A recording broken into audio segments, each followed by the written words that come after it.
It was a bad weekend for little Justin. I called it. Pew pew, straight sheep. I don't remember where I was. Pew pew, straight sheep. I just remember crying. Pew pew, straight sheep. I called it. Pew pew, straight sheep. Uncaged fans are a straight sheep. Pew pew, straight sheep. I called it. Pew pew, straight sheep. I just remember crying. Pew pew, straight sheep. I called it. Straight sheep with cannon. Jim, always be recording. I would love to always be recording, but we have to export shit. APA, always pounding ass. Hi, welcome to Caging Greatness, where we discuss the films of Nicolas Cage and how much John Cusack is a fucking bitch. He is a bit of a bitch. I just purchased one of his films. It's on the way. Which one? One of my High Fidelity. Oh yeah, that's a movie. It's like $10. I want Blu-ray. I was like, fuck it. I don't own this movie, and I don't understand why I love it so much. For some reason, I thought you were going to say The Lake House. That too. With Keanu Reeves and Sandra Bullock. Yeah. I was like, wait, no, that's Keanu Reeves. I love that movie. I saw that movie in theaters. I saw it. I just know the Family Guy bit. That fucking plot it's just a struggle. Like, it's kind of infuriating. It's like, oh God, I'm 2 years too late to the party or some shit. Was it 5 years? I don't know. I think it was 5, maybe 2. I don't remember. I'm more confused and interested in this house and its temporal anomaly surrounding it. Like, if you look at the time travel shit, it's terrible. Terrible movie. But if you just watch it for like a fun Sandra, Keanu back and forth kind of romance, it's a pretty good romance story.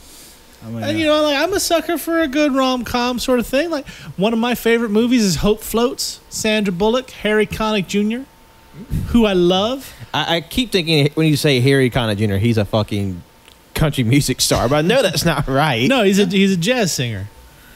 An actor. And actor. Acting. And he was a judge on American Idol. Yeah. You know what's a good rom-com, at least based on my memory? Huh. Have y'all seen Crazy Stupid Love? Been a long time. Crazy. Who's in it? Steve Carell, Ryan Gosling, Emma Stone. Oh, yeah. I don't remember. Oh, I haven't seen it, but I did want to check that one out. It has the gif of Ryan Gosling looking very, like, disgusted. Yeah. He's like this, like, super, like, rich, pompous dude. You know what's not a good rom-com? Sweet Home Alabama with Reese Witherspoon. That one is not great. God, I remember my mom when that movie came out was like, we have to watch Sweet Home Alabama, and I was just like the entire time being like, I want Spider-Man, X-Men, Lord of the Rings, Indiana Jones, Jurassic Park, or Star Wars, any of that, but not this. And why does Reese Witherspoon have the sharpest chin ever? It's a very sharp chin. She, on her off days, she also works as a Pez dispenser. Or a And can opener. She moonlights as a glass cutter for windshield repair shops. One of the She favorite. works for Safe Light Repair. With a spoon repair, with a spoon replace. One thing I love recently that I found out that someone who is like a glass worker or works with like installing or making glass is like called a glacier. A glacier? A glacier? Yeah, like it's like the British pronunciation of glacier, a glacier. Huh. I know this because my job where we were installing like privacy like film over a window, and then we had to take off the hinge, like the door handle on one of those like floating door handles on a glass door. And turns out the person who installed it didn't screw in the bottom half, so when we took that handle off, the bottom half fell off immediately and smashed or severely cracked one of the window panes for the glass room. Have we been recording? Yeah. Oh, okay. I was just making sure. So I was like, I swear to fucking Christ, Jim, you didn't record this time. Because we hit... Because right before Shimmy hit record, I did the fucking John Cusack bait. But it didn't hit as hard as the first time. Is that... Yeah. I mean, it happens. I was really sad. Real quick, we should probably... just a quick explanation of what this episode is. Obviously, it's going to be a cocaine-fueled insanity ride of us just being Cocaine. stupid. Wait, who brought the cocaine? I thought you guys brought the cocaine. That shit's expensive. Damn it! And we're poor. Yeah. Why do I even However, come here? I did bring some crystal meth. I brought Okay, some well- Tina with Well, us. that's Fine. I mean, that's genuinely. I guess I'll cheaper, settle for Mountain Dew. But I don't know, man. I don't think It's like I meth had is just ketamine. Would something anybody you like try. some ketamine? Well, I mean, obviously. All right, so let me set the scene. It is a Saturday night, New Year's Day, Yeah. and it's 70-something degrees outside, and there's a chance of severe weather. So I have come here to the podcast house because it has a basement and because it's between my house and my store. So if something were to, God forbid, go wrong at one of those places, I'm in a good in-between slot. Yep. Yeah, we're close enough for him to jump into. Just like whoop. And since there's also a house full of people upstairs, I came down here to update our recording software and then get the quotes recorded for the new theme song that you probably heard already. Not on this episode because it'll be a straight shooting theme song, but on a regular episode. Straight storming. Straight storming. Might have to make a new one. Straight storming Add the some- yeah, add some straight sound storming effects. the rainy day edition. I'm a And human then- soundboard. And then John and Pat were like, "Yo, why, since we're down here, why don't we why just not? record something?" I mean, we had nothing else going on tonight. And I'm hyped up on Mountain Dew. Let's Yeah. fucking go. So, like, if this comes out in June, just know we recorded it January 1st here on Caging Greatness, New Year's in June. Christmas mean- in July. where everything's made up and the points Easter don't in matter. October for some reason. I mean, no. I love it comes out a year from now. people are like, "What the fuck is this?" This is- Or like, it'd be a fun bit if we never release this episode, but we Bullshit. continue to reference bits from this episode. Like everyone knows what the fuck we're talking about, but all the listeners are gonna be confused. They're like, I've listened to every episode. Hopefully, and I don't remember this bit. yeah, this is the intentionally lost episode. It's like It's like the beginning of Mega Man X. It's like this is episode 2000XX. This is actually This is the year this takes place. no, because it's very on brand. Because the first episode of AYCH will be an episode that was recorded in the summer of 2020. Oh, the drunk Or excuse me, cast, right? 2021. The drunk cast that was cobbled together from like different interviews that we did during a drunken house party. So it's very on brand. Yeah. Oh yeah, it's just 'Cause mass chaos. At We all were times. planning on our first recording session to be day after tomorrow, January 3rd, where we're watching Pinocchio. Pinocchio. Because it's Nick Cage's birthday, and so we found him. He made a list of his 13 favorite movies, and we spun our wheel, the Caging Greatness wheel, that belongs to Caging Greatness, and we spun the wheel, and it landed on Pinocchio. Yeah. So we're gonna watch Pinocchio. But for tonight, we're kind of just fucking bored. Yeah. Yeah. So Welcome to the boardcast. Straight shooting. Pew pew. Welcome to the boardcast, extra cough cast, Oh, extra man. sauce cast. So many coughing. We haven't mentioned that it is New Year's Day. yeah, I am severely hungover from yesterday. God, I was hungover earlier this morning. I had to go work because my boss. Yeah. I'm not getting into That that. fucking sucks. But, I'm sorry you had to do that. And this is 100% me, like 90% me, because I was hungover and I was like kind of in a pissy mood because I didn't want to be there. But like, I sent a message to our roommate chat, and it was some like. I can pull it up if you want me to.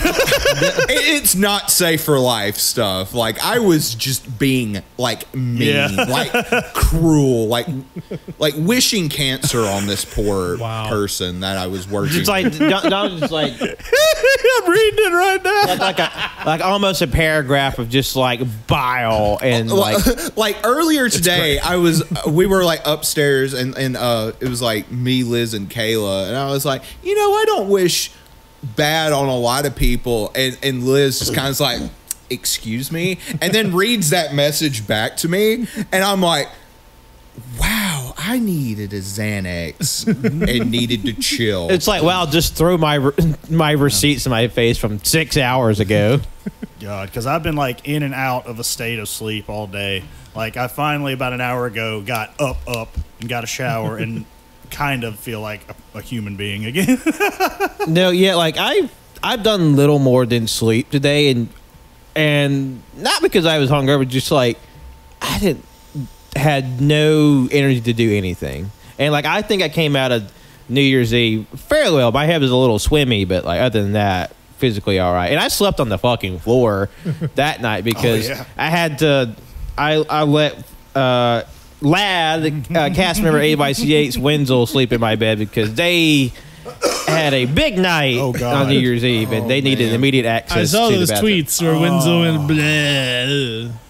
Yeah, because I was here for a while. I got here at like 7:15, and by the time I left at 9:30, because A, I don't drink, and well, the B reason is because everyone got really, really loud and really, really drunk and really, really fast. Yeah. Yeah. Well, So and I also, and like about the time you left, the neighbors started shooting off like Mortars. Oh, it yeah. was like it felt like a goddamn war zone. No, like right as I walked outside, a couple of them went off, and me and Jacob and I think Trey all looked over because we thought we were getting shot at. I mean, those first few sounded like legit gunshots, and I'm like, Yeah. y'all, we have dogs who don't like noises, and we have people like, including me, who just like. Usually, I'm not like super sensitive to loud sounds like that, but like I was really anxious. Well, like windows were shaking at one point. It's illegal. It's illegal Yeah. in the city. Yeah, I'm like, and it's like we live in the middle of the city. Like, why?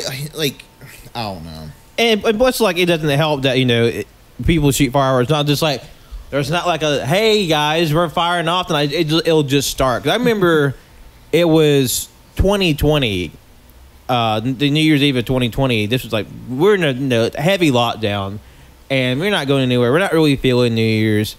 And then all of a sudden you just hear like a boom. Like I thought someone would fire off a gun at the front door. That's how loud and like close it sounded. Then we went outside and realized it was our neighbor shooting off fireworks. And because like literally the last 3 years have been like kind of stormy on New Year's, like the fireworks aren't going as high, so it feels like someone's dropping goddamn bombs on top of the roof. Yeah, when I walked outside, because it's not your next door neighbors. It was like 4 houses down on the other side of the street. Yeah. And those mortars looked pretty, because it's a lot lower down that hill. Those mortars looked even with the house. Yeah. Yeah. But yeah, I left at 9:30. I went home. I got into bed. I just laid in bed watching TikToks and YouTube videos until midnight. Clip when I clop. texted you guys like, "Hey, Happy New Year, love you." Everyone's And like, ah. Yeah, Just like loud barnyard all animals. caps. I was like, I fucking love you. And I rolled over, and at about 12:13, a guy we know named Roman called me right as I was drifting off. So I groggily answered. I was like, "What? What's good? Hey, buddy, how are you doing? Motherfucker, are you drunk?" "Yeah, I'm a little drunk." "What are you doing?" "Sleeping." "Oh, I'm so sorry. Fuck you." And I hung up on him. God. He called us too. Oh, did he? Oh, yeah? Yeah, I think he did. I think he called Liz, maybe. Man. Probably. He messaged me today about 11:55 this morning. And he sent me a meme, and I responded, "You got 12 minutes of me being pissed off at you. I put a 12-hour cap on being this mad." Well, that's unsettling. That's not fucking Oh, creepy shit. at all. That's spooky. Whoa. Okay. Door just kind of blown wide open. What the fuck? Yeah, like Okay. So the door's been like that all night. That's not so. terrifying.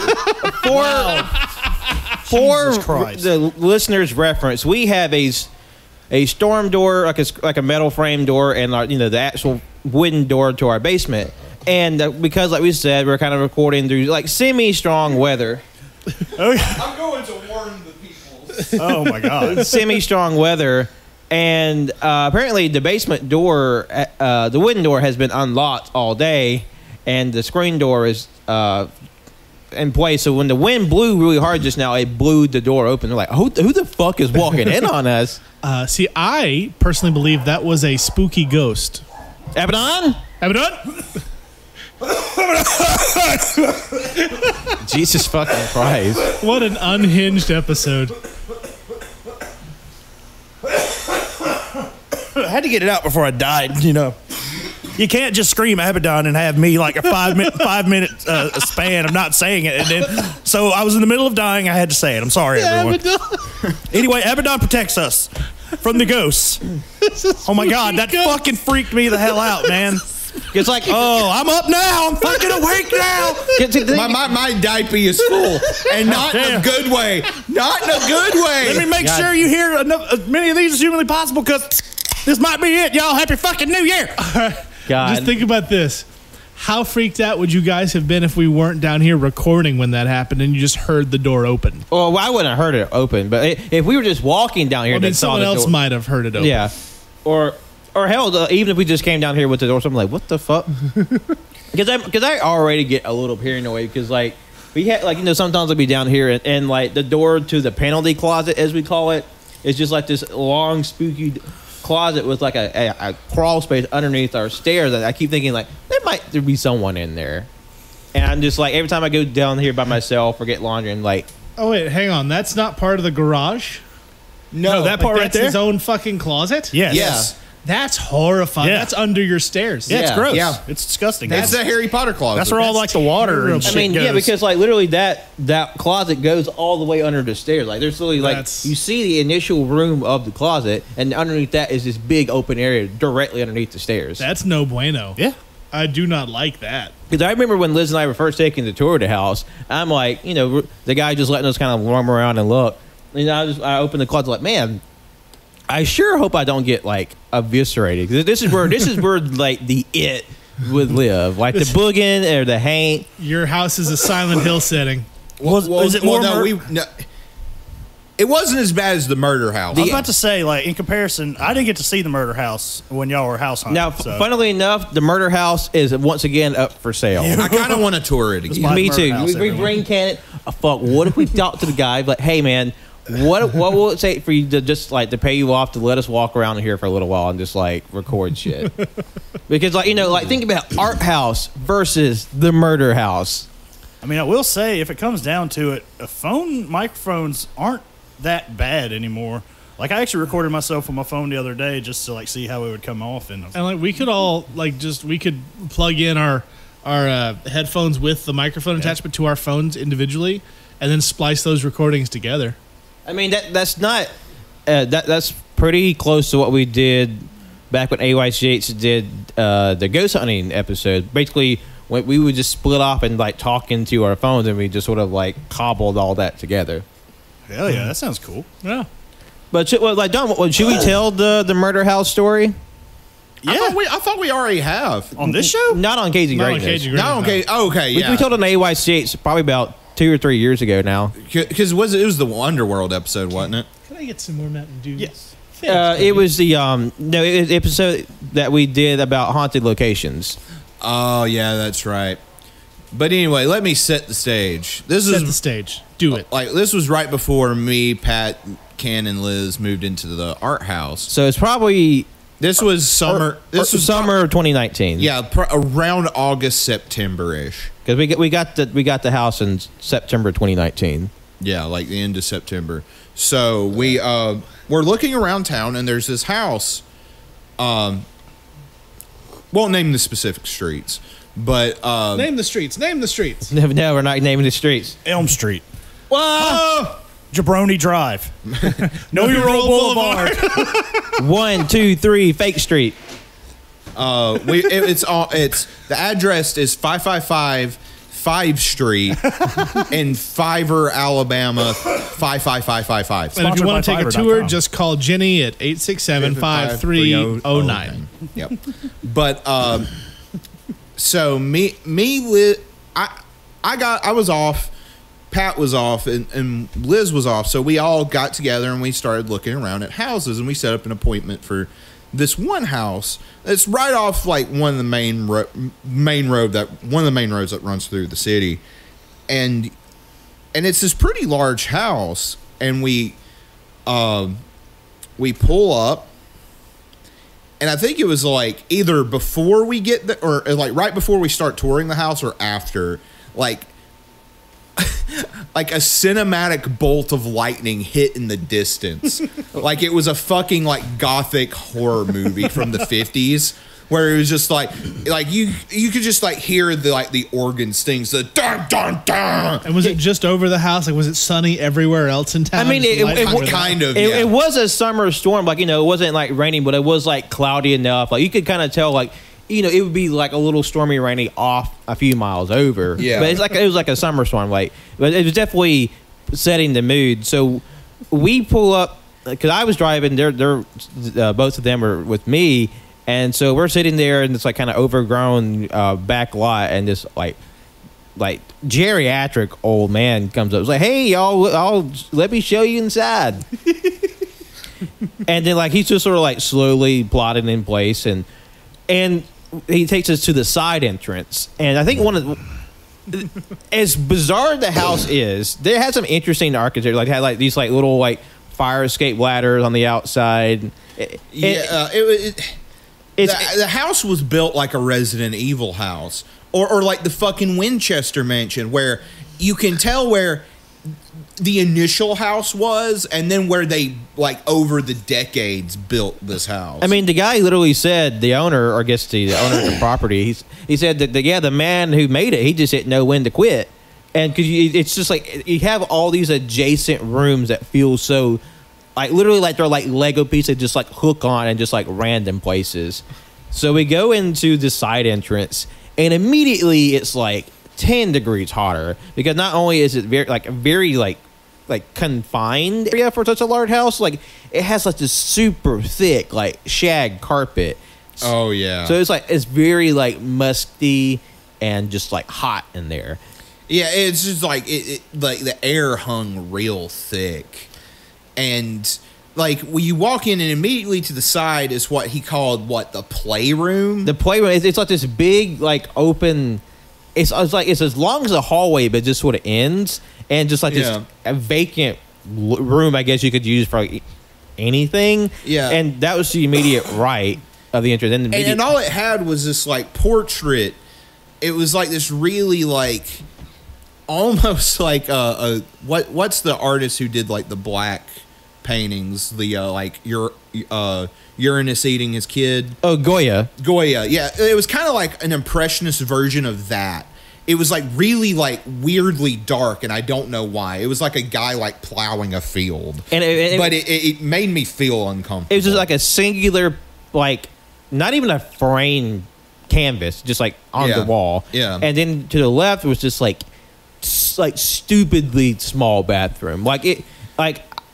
You know, my little ass could get in there, but like just barely. I was like scrunched up in it. Well, and like especially the staircases, they did not equate these for anyone larger than a medium.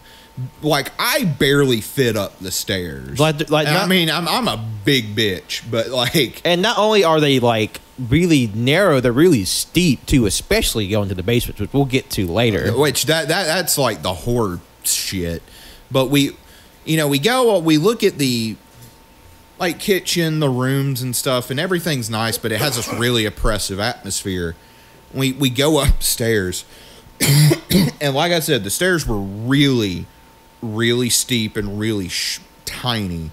We get up there and we start looking in the rooms, like the bedrooms. And there were these doors that were in all the bedrooms. And we walk in, and we would push open those, and it would just go off into like what essentially looked like attic space. Like we opened, like there was one that was open, and it had a tricycle. Yeah, and there was like it was almost like the floor was dirt in a lot of ways, but it was upstairs. It was just like musty and nasty, and then like there was, and then like the closets were weird because they sloped down.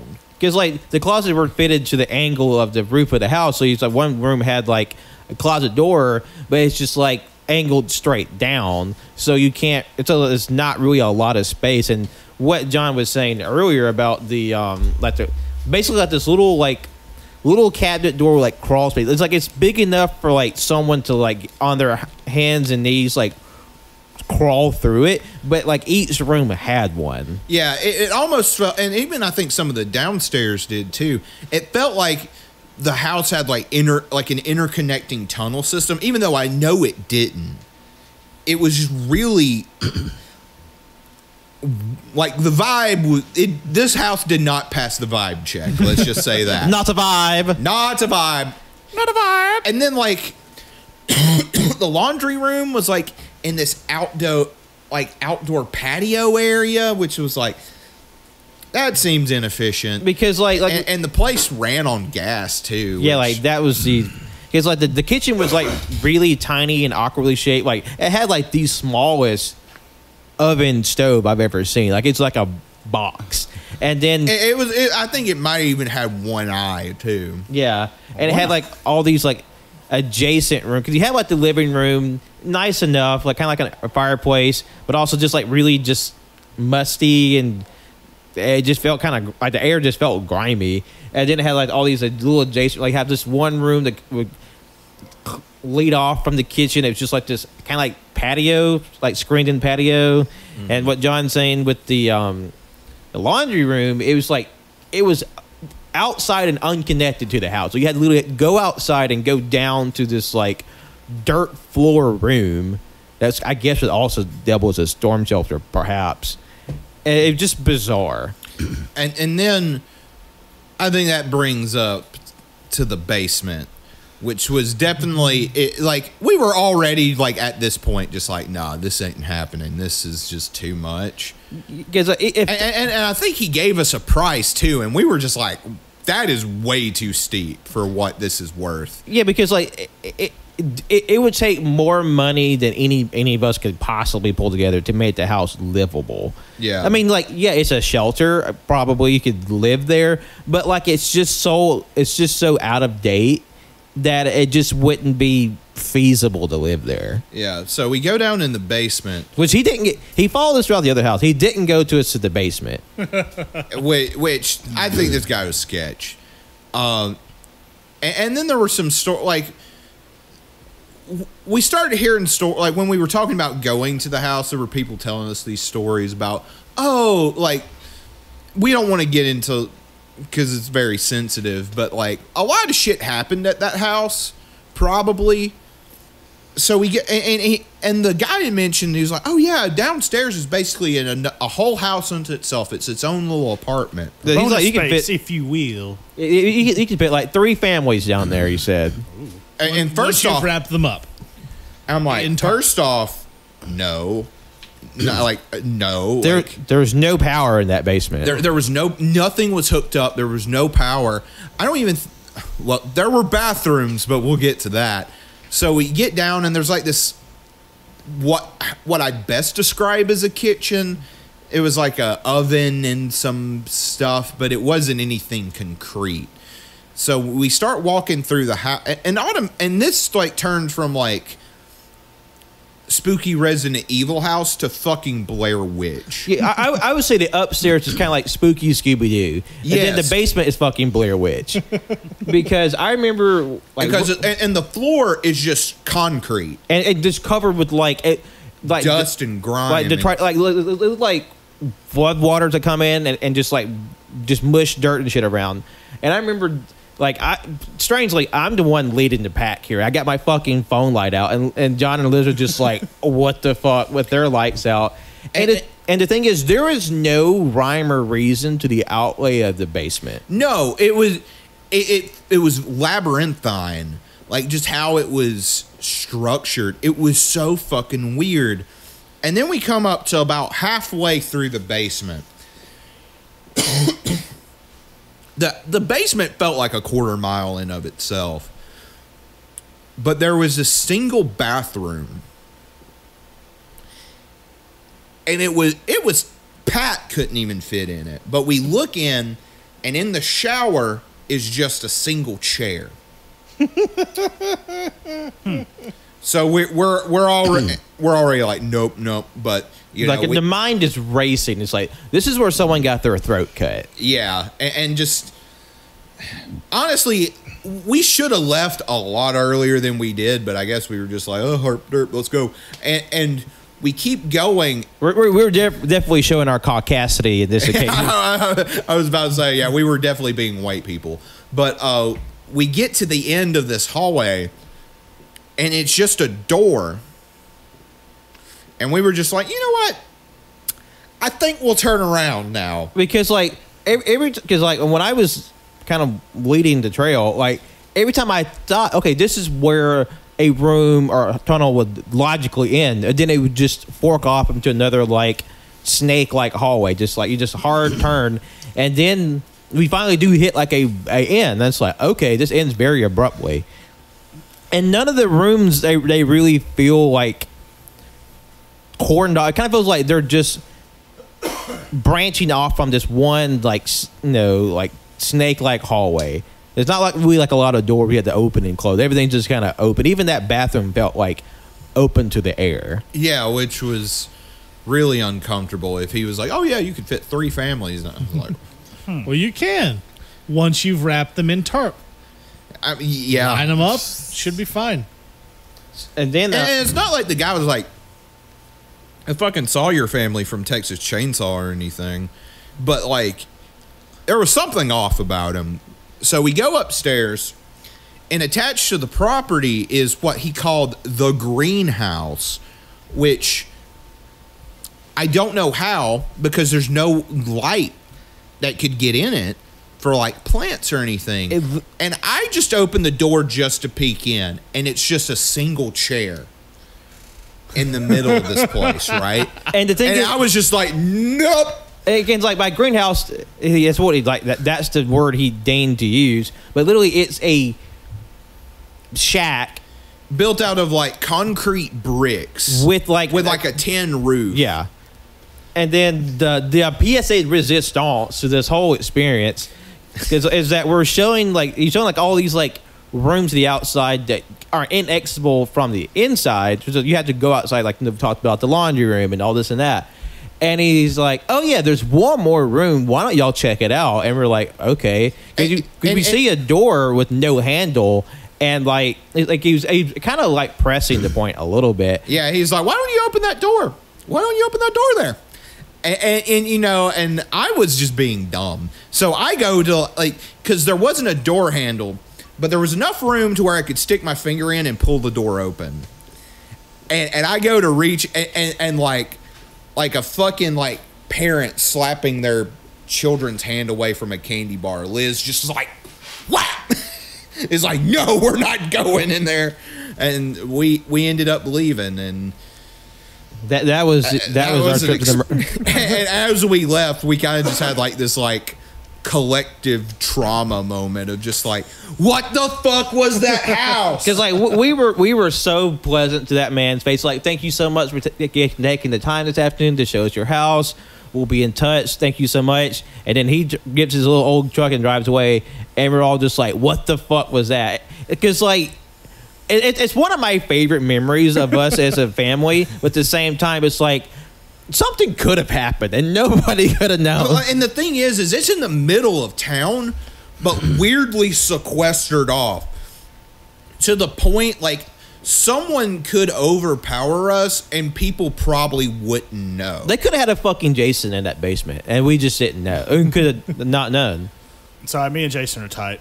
Yeah. Well, you know what I mean? Like, there could have been like, you know, I know. I'm just kidding. fucking like, I don't know, shit-faced, fucking doo-doo covered slasher. Hey, y'all want to go back? Kinda. I'll go with you. I mean, I've always wanted to be in a Rockwell music video. I always feel like Somebody's murdering me, and I got no privacy. Oh, especially those bathrooms, like you couldn't take a shit without somebody. Oh my God. seeing it yeah, or hearing it. like even the door. I don't even think the ones upstairs had doors. Yeah. It was like, I was like, no, I cannot poop in front of people. Yeah, I'm gonna have to start like pre-screening like Airbnbs and such for like the sizes of their bathrooms. Oh my God! Yeah, Because God, I have been stuck with some tiny water closets. Let me tell you, it has not been pleasant. I know that one you booked for you and Liz up in Muscle Shoals. I Or Florence. Florence. Yeah, it was Florence. Yeah, we were there. It was a beautiful place. Don't get me wrong. It was a cute little lake house. Oh, I guess technically a river house. Yeah. But Because is that the Tennessee River? Or do maybe you know? I don't know. but yeah. Unfortunately, though, when we were there, I had to like poop 1,000 times, and it was the smallest. Like the bathroom itself was already tiny, but it's like a cut out little doorway, I guess, and there's a toilet there, and you sit down, and it's just like wall, me. And then you gotta wipe for obvious reasons. I was like, I need assistance. I can just imagine you calling whoever's house that is. I'm like, what is this? A bathroom for ants? It was a fucking bathroom for ants. Goddamn. But on the while we're on creepy house stories, I do have one. Well, it didn't happen like to me directly, but it was a buddy of mine's house. I always went over there. We always hung out. And one day we were sitting on the front porch, and he's like, man, he has a well out front, like an actual well.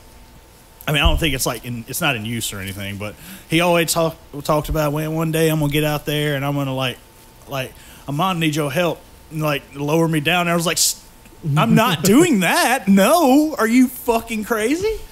No, you can help me out. We can do it. I was like, I am not lowering you into a well. That's just got bad news written all over it. I'm not doing that. That's the part of several horrible movies we've watched. Yes. Color Out of Space much?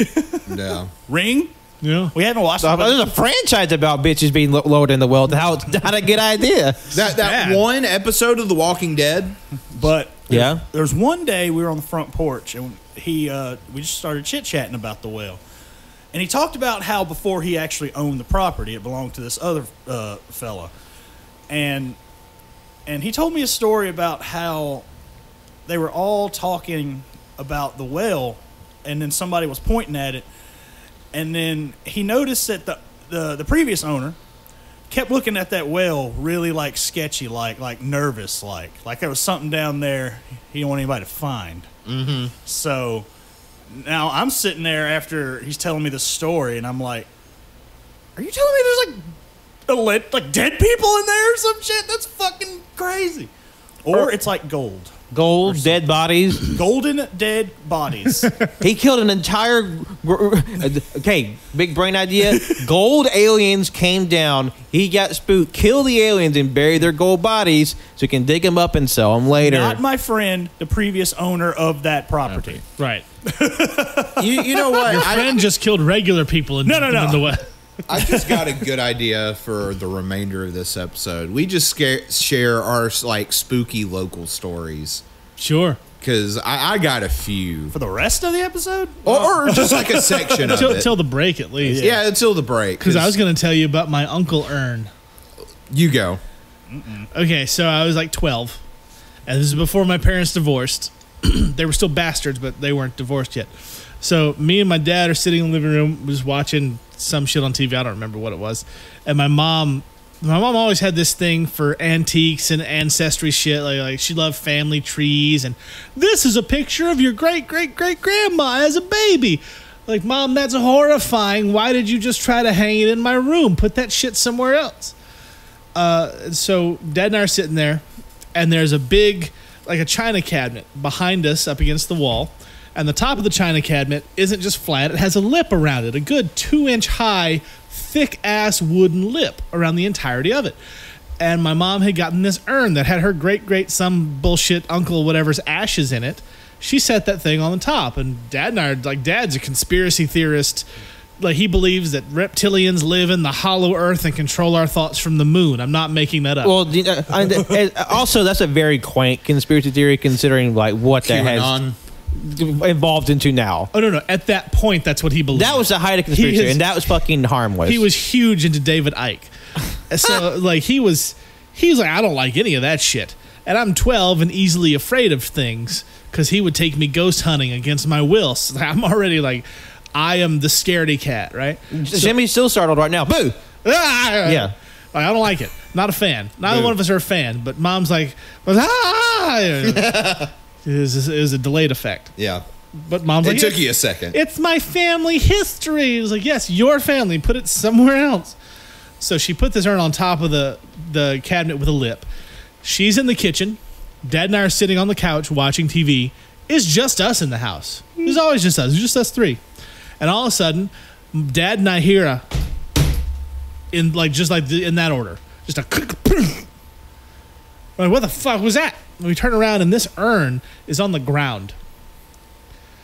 Like, not tipped over on the ground. And we look on the inside of that cabinet and there is a gouge where it had gone up against the wooden lip and dug into it before hitting the ground. And so Dad grabbed a sheet, picked it up with the sheet, wrapped it up, handed it to my mom, who was like, what happened? Why did you throw it? And he's like, I didn't. You're giving this to your sister tomorrow. She's like, but I don't know. And I'm like, you're giving it to Aunt Kathy tomorrow. She's so high she won't notice. And so Mom gave it to Aunt Kathy the next day. Yeah, the curse can't get me if I have the sheet on it. Jesus, that's terrifying. It was not That's fun. spooky. It was not fun at all. I did not sleep well that night. It's so like this urn just went like homing attack from fucking Sonic the Hedgehog and just bounced off this Yeah, shit. because we didn't have dogs. We had no pets. There's nothing. No windows were open. And this urn was heavy. This urn was a good it was metal. Yeah. Right? It was a metal cast iron urn. And it had fallen off so hard it dug into the wood and left a gouge on the inside of that lip. So no, fuck that. So when my mom died, my stepdad calls, hey, your mom's got all this shit from her family in the basement. What do you want me to do with it? Burn it, salt it, burn it, and throw it away. I don't want that shit in my house. It's like, nah, fuck that shit, fam. No, thank you.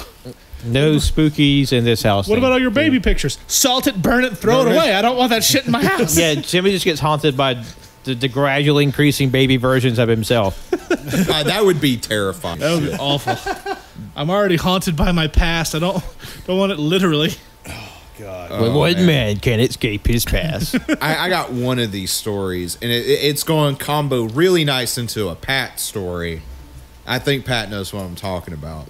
So me and Pat, we grew up around the same area.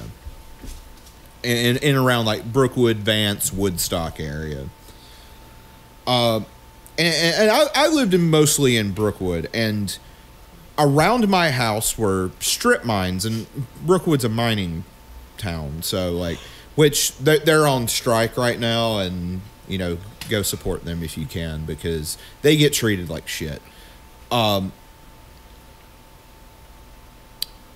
So in and around my house were a bunch of these strip mines, and I remember it was always always at noon, like Monday through Friday, if we were ever home, there would always be this just big boom, and the house would shake, and we would have shit fall off, but we just you get used to it. Well, before the cops started cracking down on people going out and four-wheeler riding in the strip mines, because they would get drunk and act stupid and kill somebody or themselves. So they eventually shut that shit down. But before the dipshits ruined the fun for everybody, we would go out there and ride all the time, even though it was hell illegal, because we're technically trespassing. But no one was out there, especially on a Sunday afternoon. And we always had a 3 or 4-wheeler, which do not ride a 3-wheeler. Those bitches are dangerous as fuck. The ones where it's only one wheel in the front, 2 wheels in the back. Yeah, I wrecked one of those. That's not fun. Oh, but one of the things me and my dad would do is I would sit on the back and have my arms wrapped around him, and he would drive us around out there. And about a mile west of my house was the Black Warrior River, and along the river was this old train trestle that that come up to a big tunnel, and I think it was some Civil War era train track that was no longer in use. And we would always ride up to it, but usually the tunnel would always flood because, I mean, like when I say it's like right next to the river, it's right next to the river, and if it rains real hard, so like anytime we would try, a lot of times what would happen was whatever we were riding would stall out because it would just flood and we have to like physically pull it out. But there was one day, it hadn't been raining in a while, and it was a pretty overcast day. So we were like, fuck it, let's do it. Let's go through the tunnel. And it's like a really bumpy ride. Like, and we get to the other side, and it was like we passed this threshold. Because like I said, when we went through the tunnel, and it took us about 5 minutes to get through it, it was overcast. It was pretty, cloudy. But when we came outside, the sun was shining, but it wasn't like, it was kind of this like sickly light, if that makes sense. Yeah. It like I said earlier with the murder house, it did not pass the vibe check. Something felt totally wrong. And I'm a very skeptical person. I don't really believe in the supernatural or any of that. But we rode around for a couple minutes, and my dad was like, all right, let's turn around, because I think he was getting sort of the same vibe. And then we crossed back over, and it was overcast. And then like I was like less anxious and like, felt like I got out of something, but knew there was something wrong on the other side of that tunnel, but you didn't know what. And we went back home, didn't really think much about it. And I was in middle school around this time. I was in 8th grade, and I was in the class. I was in a class with a buddy, and we weren't doing anything really in class that day, and we were just talking. And he was telling me about this story, this sort of like urban legend in our town about a satanic cult, which is like, that's a lot, but like it's also like one of those like they say satanic cult, but it's coming from like redneck dipshits who probably don't know what they're talking about, or who knows what it was, but like, and he called it Davis Creek, Davis Creek. I don't remember which. And he started describing where they were, and it was in and around those woods that we were in, like as you pass the railroad tunnel. And I was like, oh fuck. And then didn't think about the story for years, and then like right before we moved into this house, like me and Pat were like up to like 5 a.m. just talking about bullshit, right? And we started talking about similar stories that we are now, and he started telling me some shit of what one of his friends said, and I'm going to pass it off to you. All right, so I will clarify that this story isn't like a personal story. It's someone. It's like third or fourth hand. This is like a third-hand story from someone I used to work with, but it takes place in a similar part of the world, in like this far-flung area of Brookwood, which for the edification of anybody listening, a very rural part of Alabama. Like if you were to hear the image you think of when you hear Brookwood, it's probably what you're going to think of. Imagine the scene or the town in Sweet Home Alabama, but without the classy buildings that were part of the historical section. It's just the rest. It's literally you got a Dollar General. They're building a Dollar Tree. Oh. They got a Jax. They got a Jax, and the town fucking just didn't know what to do. They were like, "What the fuck is?" It only has one red light. Because I worked right up that road at that trucking company when that Jax opened. Oh yeah, over there. Yeah, I know what company you were at. I was late for work 5 days in a row because the cars wouldn't, like, they just lined up on the road to get into the Jax. Yeah, it was people. and for those who don't know, Jax is a very regional fast food joint, and it sucks. It's not good. It's kind of like the In-N-Out of Alabama, but not good. It's like the Bizarro Milos. Yeah, I like Milos. I've still never had Milos. And Milos Great is like sauce. I have heard things about the Milo sauce. I mean, The 00 sauce is what you get. It fucking slaps. yeah, because like you have like I feel like Jack's is like a more like lower, at least for my experience, not like the worst thing, but kind of like it's just passable. Yeah. I mean, nothing- it's not the worst, but every now and then I go to remind myself why I don't go there. it's Yeah, just- I mean, they're they- not very remarkable. They have okay burgers, but it's just like, I like the fry seasoning. yeah, but it's better at Milo's because they put more. Oh no, Milo's is much better. Yeah, It's Yeah. like the seasoning's great. The fries are bad. they're not great They're fries. they're never like they're always mushy. They're mushy They're crinkle always fries. mushy. Crinkle fries. It's not good. Yeah. It's not good. But anyway, Anyway, Sorry. yeah. So Brookwood is a redneck hellhole. It's so Continue. basically, it takes place in Brookwood, at this far-flung region of Brookwood, and the story goes that this fellow was saying that his father in the 70s was bored one night, so it's like he just got him and his boys, and it's like let's just go riding around because riding around is a very frequent pastime here in the South when there's nothing to do, and you just take your car and you just go riding around and see what you can see. Like my dad, like, because he lived up and around the Winfield Fayette area, and you think there's nothing to do in Tuscaloosa, there's even less to do up there. And he said in high school, what they would do is just like ride what they called like riding the block or something, and they just get their like cars like ride in a circle and then just go home. Because It was so fucking weird, but basically what people who want to do something but there's nothing to do in the town they live. So this is like late at night, midnight at the earliest. So he and his boys, they get out, they get in their truck, and they just start riding through the back trails and the roads of Brookwood. And let me tell you, the back roads of Brookwood are eerie enough because you're just in the middle of nowhere essentially, and you just go further into nowhere. Because I was coming back home from a friend's house, and I got lost in the backwoods of Brookwood, yeah. and that was fucking scary.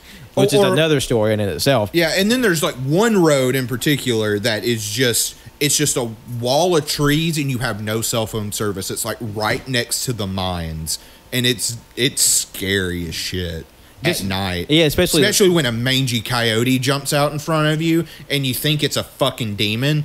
And that totally did not happen to me. Cough, cough. Or worse, demon coyotes. oh fuck, Oh, I would punch that bitch in the face. just like back up and like go straight ahead. But anyhow, they're riding around for quite a while, and they're getting ready to just like, fuck it, let's just turn back around. But then at the last moment, they notice that there's a little kind of turnoff road, and they can kind of there's enough light from their headlights to see like, oh, there seems to be like some cars about part way down it. It's like, hey, it's late, it's getting to be the weekend, Friday, Saturday, let's see if there's a party we can crash. So they head off down that little trail, and as they get further along, they notice that there are in fact more like cars and trucks, and they're just sort of lining this road. And it's like, okay, we're getting a little warmer, maybe there is something down here. And so they get they go down the road, they into this open like kind of clearing. As you can see, a lot more cars and trucks kind of parked around. They can see a fire off. Okay, maybe it's just like a bonfire, people hanging out. We're getting warmer, boys. So they get out and they start walking closer, and they pass a truck, like a flatbed truck, and in the bed they notice it's like half of a cow, and they're like, oh fuck, it's a barbecue. They're gonna be eating good tonight, boy. And then they get a little closer. They can see the bonfire more clearly. They can see people standing around it, and they can see that they're passing something in turn amongst a circle of people. And it's like they're like, oh shit, we got barbecue, we got beer. It's gonna be a good time. Let's ask them, y'all. Until they finally get up to the people, and the dad's like, hey guys, I see you got some beers. Pass us one. You mind if we join along?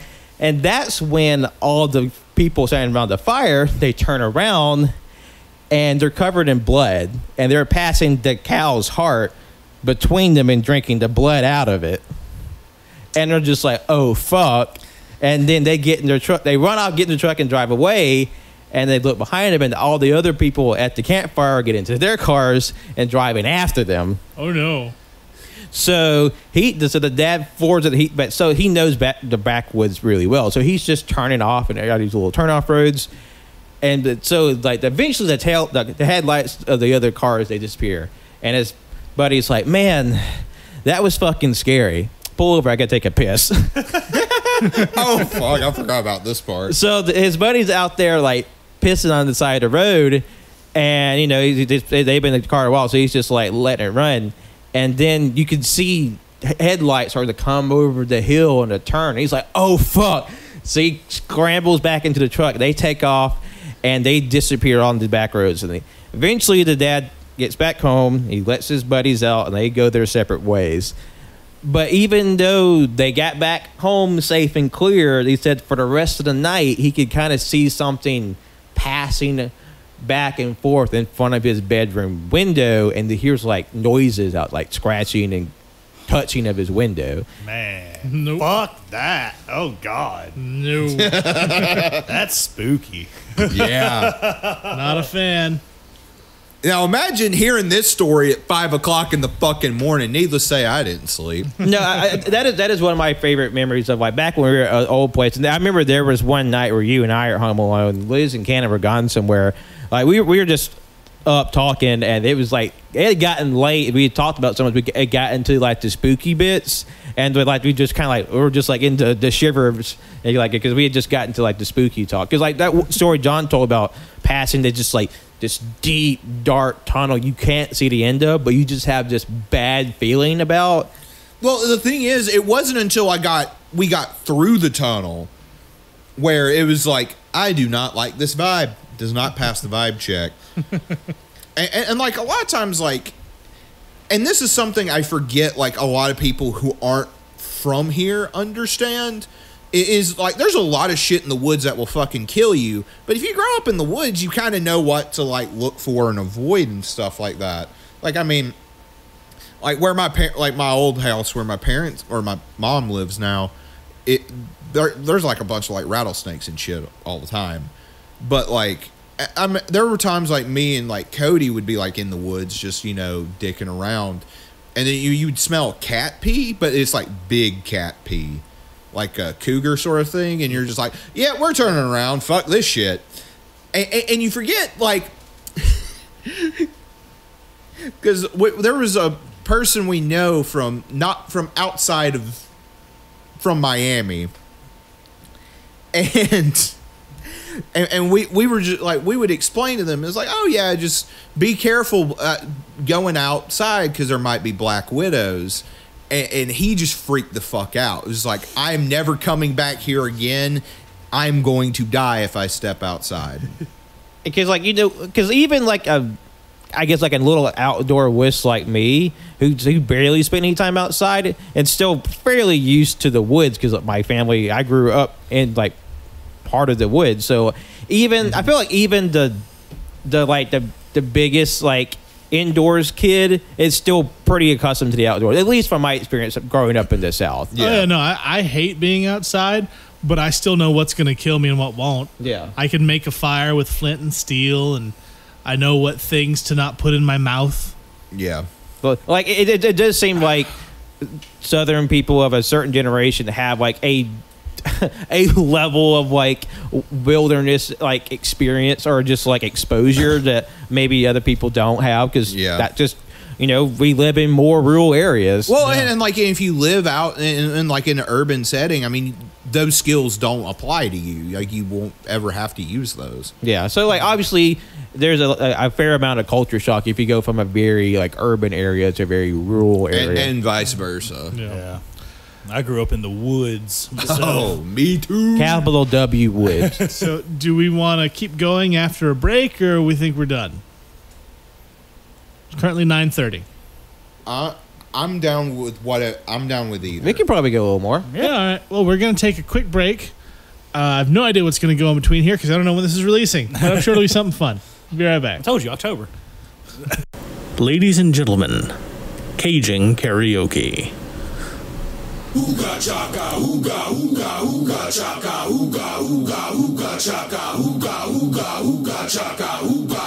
I can't stop listening. Deep inside. Me. Girl, you Just don't realize what you do to me when you hold me in your arms so tight. you me. Nope. Everything's all right. Hooked on a feeling, and I'm high on believing that you're in love with me.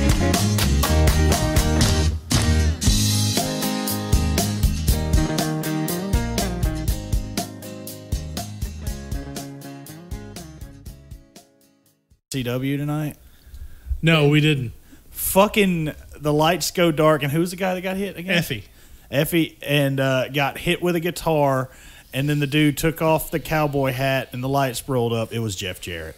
Oh shit! Jeff goddamn Jarrett I'm in sorry, GCW y'all. in 2022. We need to watch more GCW. I'll pay for the fucking pay per views. They're like $15. I don't care. we can go in together on I've that. watched several of them. They're really good. Like, I want to watch their War Games show that they had, whatever they Art of the War Games or whatever. Yeah. I mean, they've got that Hammerstein Ballroom show coming up. That is the one. That is ooh. I want Because like I wanted to watch the ones where they had the Matt Cardona death match. death match. I watched those. It was hella good. I mean, yeah, I did think like I was surprised at how quickly he lost the belt after having that big rigmarole. Or I mean, I've been just like, y'all too crazy for me. Bye. I'm back to fucking talk about action figures with fucking I mean, Hornswoggle. he was the fucking like for a moment the like hottest thing in wrestling. I mean, he's still He's still definitely really up there. good. I'm just but for that one moment, it's like, oh my god, like He crazy was on shit. top of the fucking How world. is Zack fucking Ryder the biggest heel in wrestling at that this was moment? amazing. Just mwah, so was good. I mean, he knows to get himself over. Oh, Yeah. man. I mean, better than his 5 appearance thing in AEW. That was terrible. I don't really remember much of that. He kind of just showed up randomly. He showed up to be Cody's buddy. He overshadowed Warhorse's debut.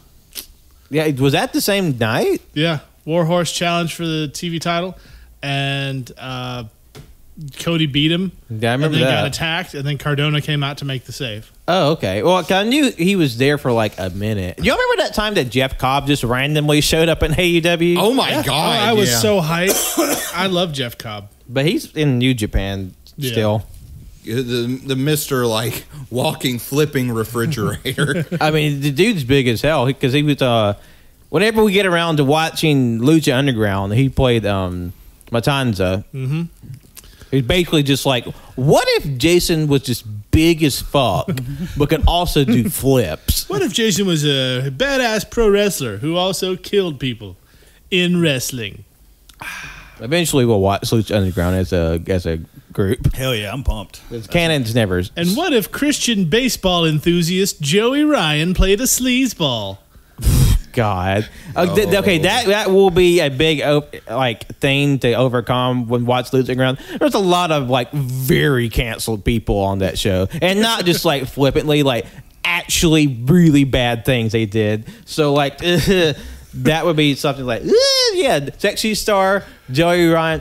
Fuck him. What are you talking about? Joey Ryan's a baseball enthusiast. Fuck and Joey a Ryan. Christian.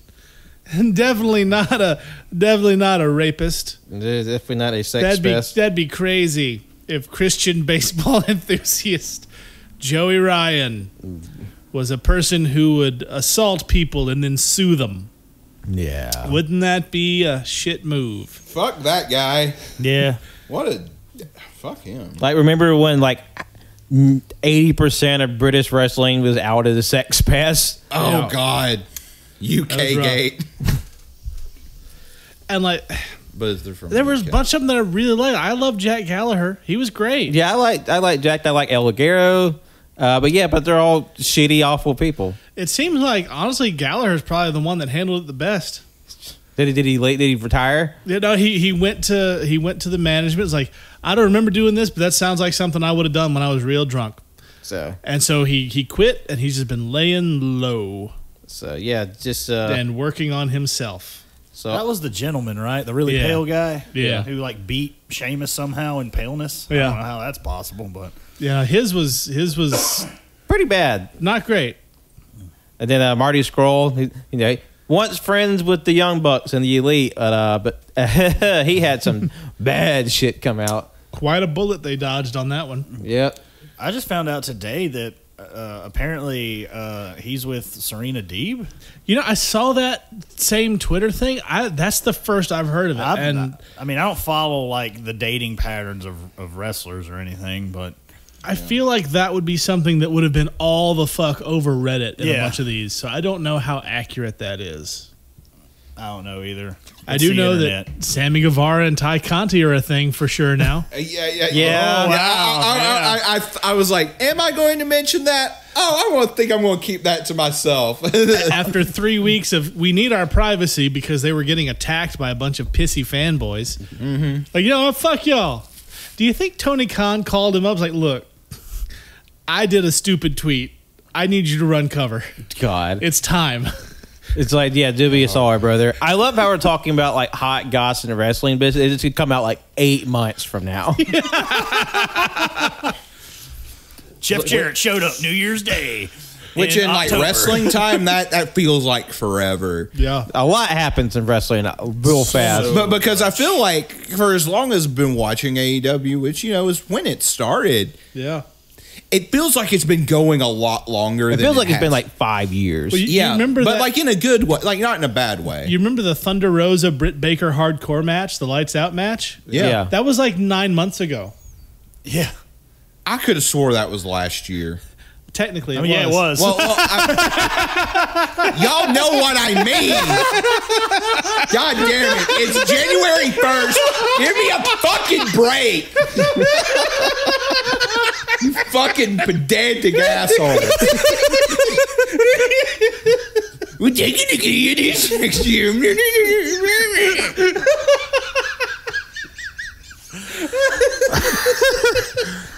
I know because WWE has a pay-per-view called Day One. We're not watching because fuck WWE. And like half the rosters got fucking COVID or something. Yeah, Roman Reigns got pulled from the main event because of it. Oh, Look, God. I tell you what, that right there just wins my best bit of 2022. Oh, my God. Preemptively Like, wins. the first, Yeah, right away nominee for best bet. Yeah, no, apparently Roman has COVID. yeah.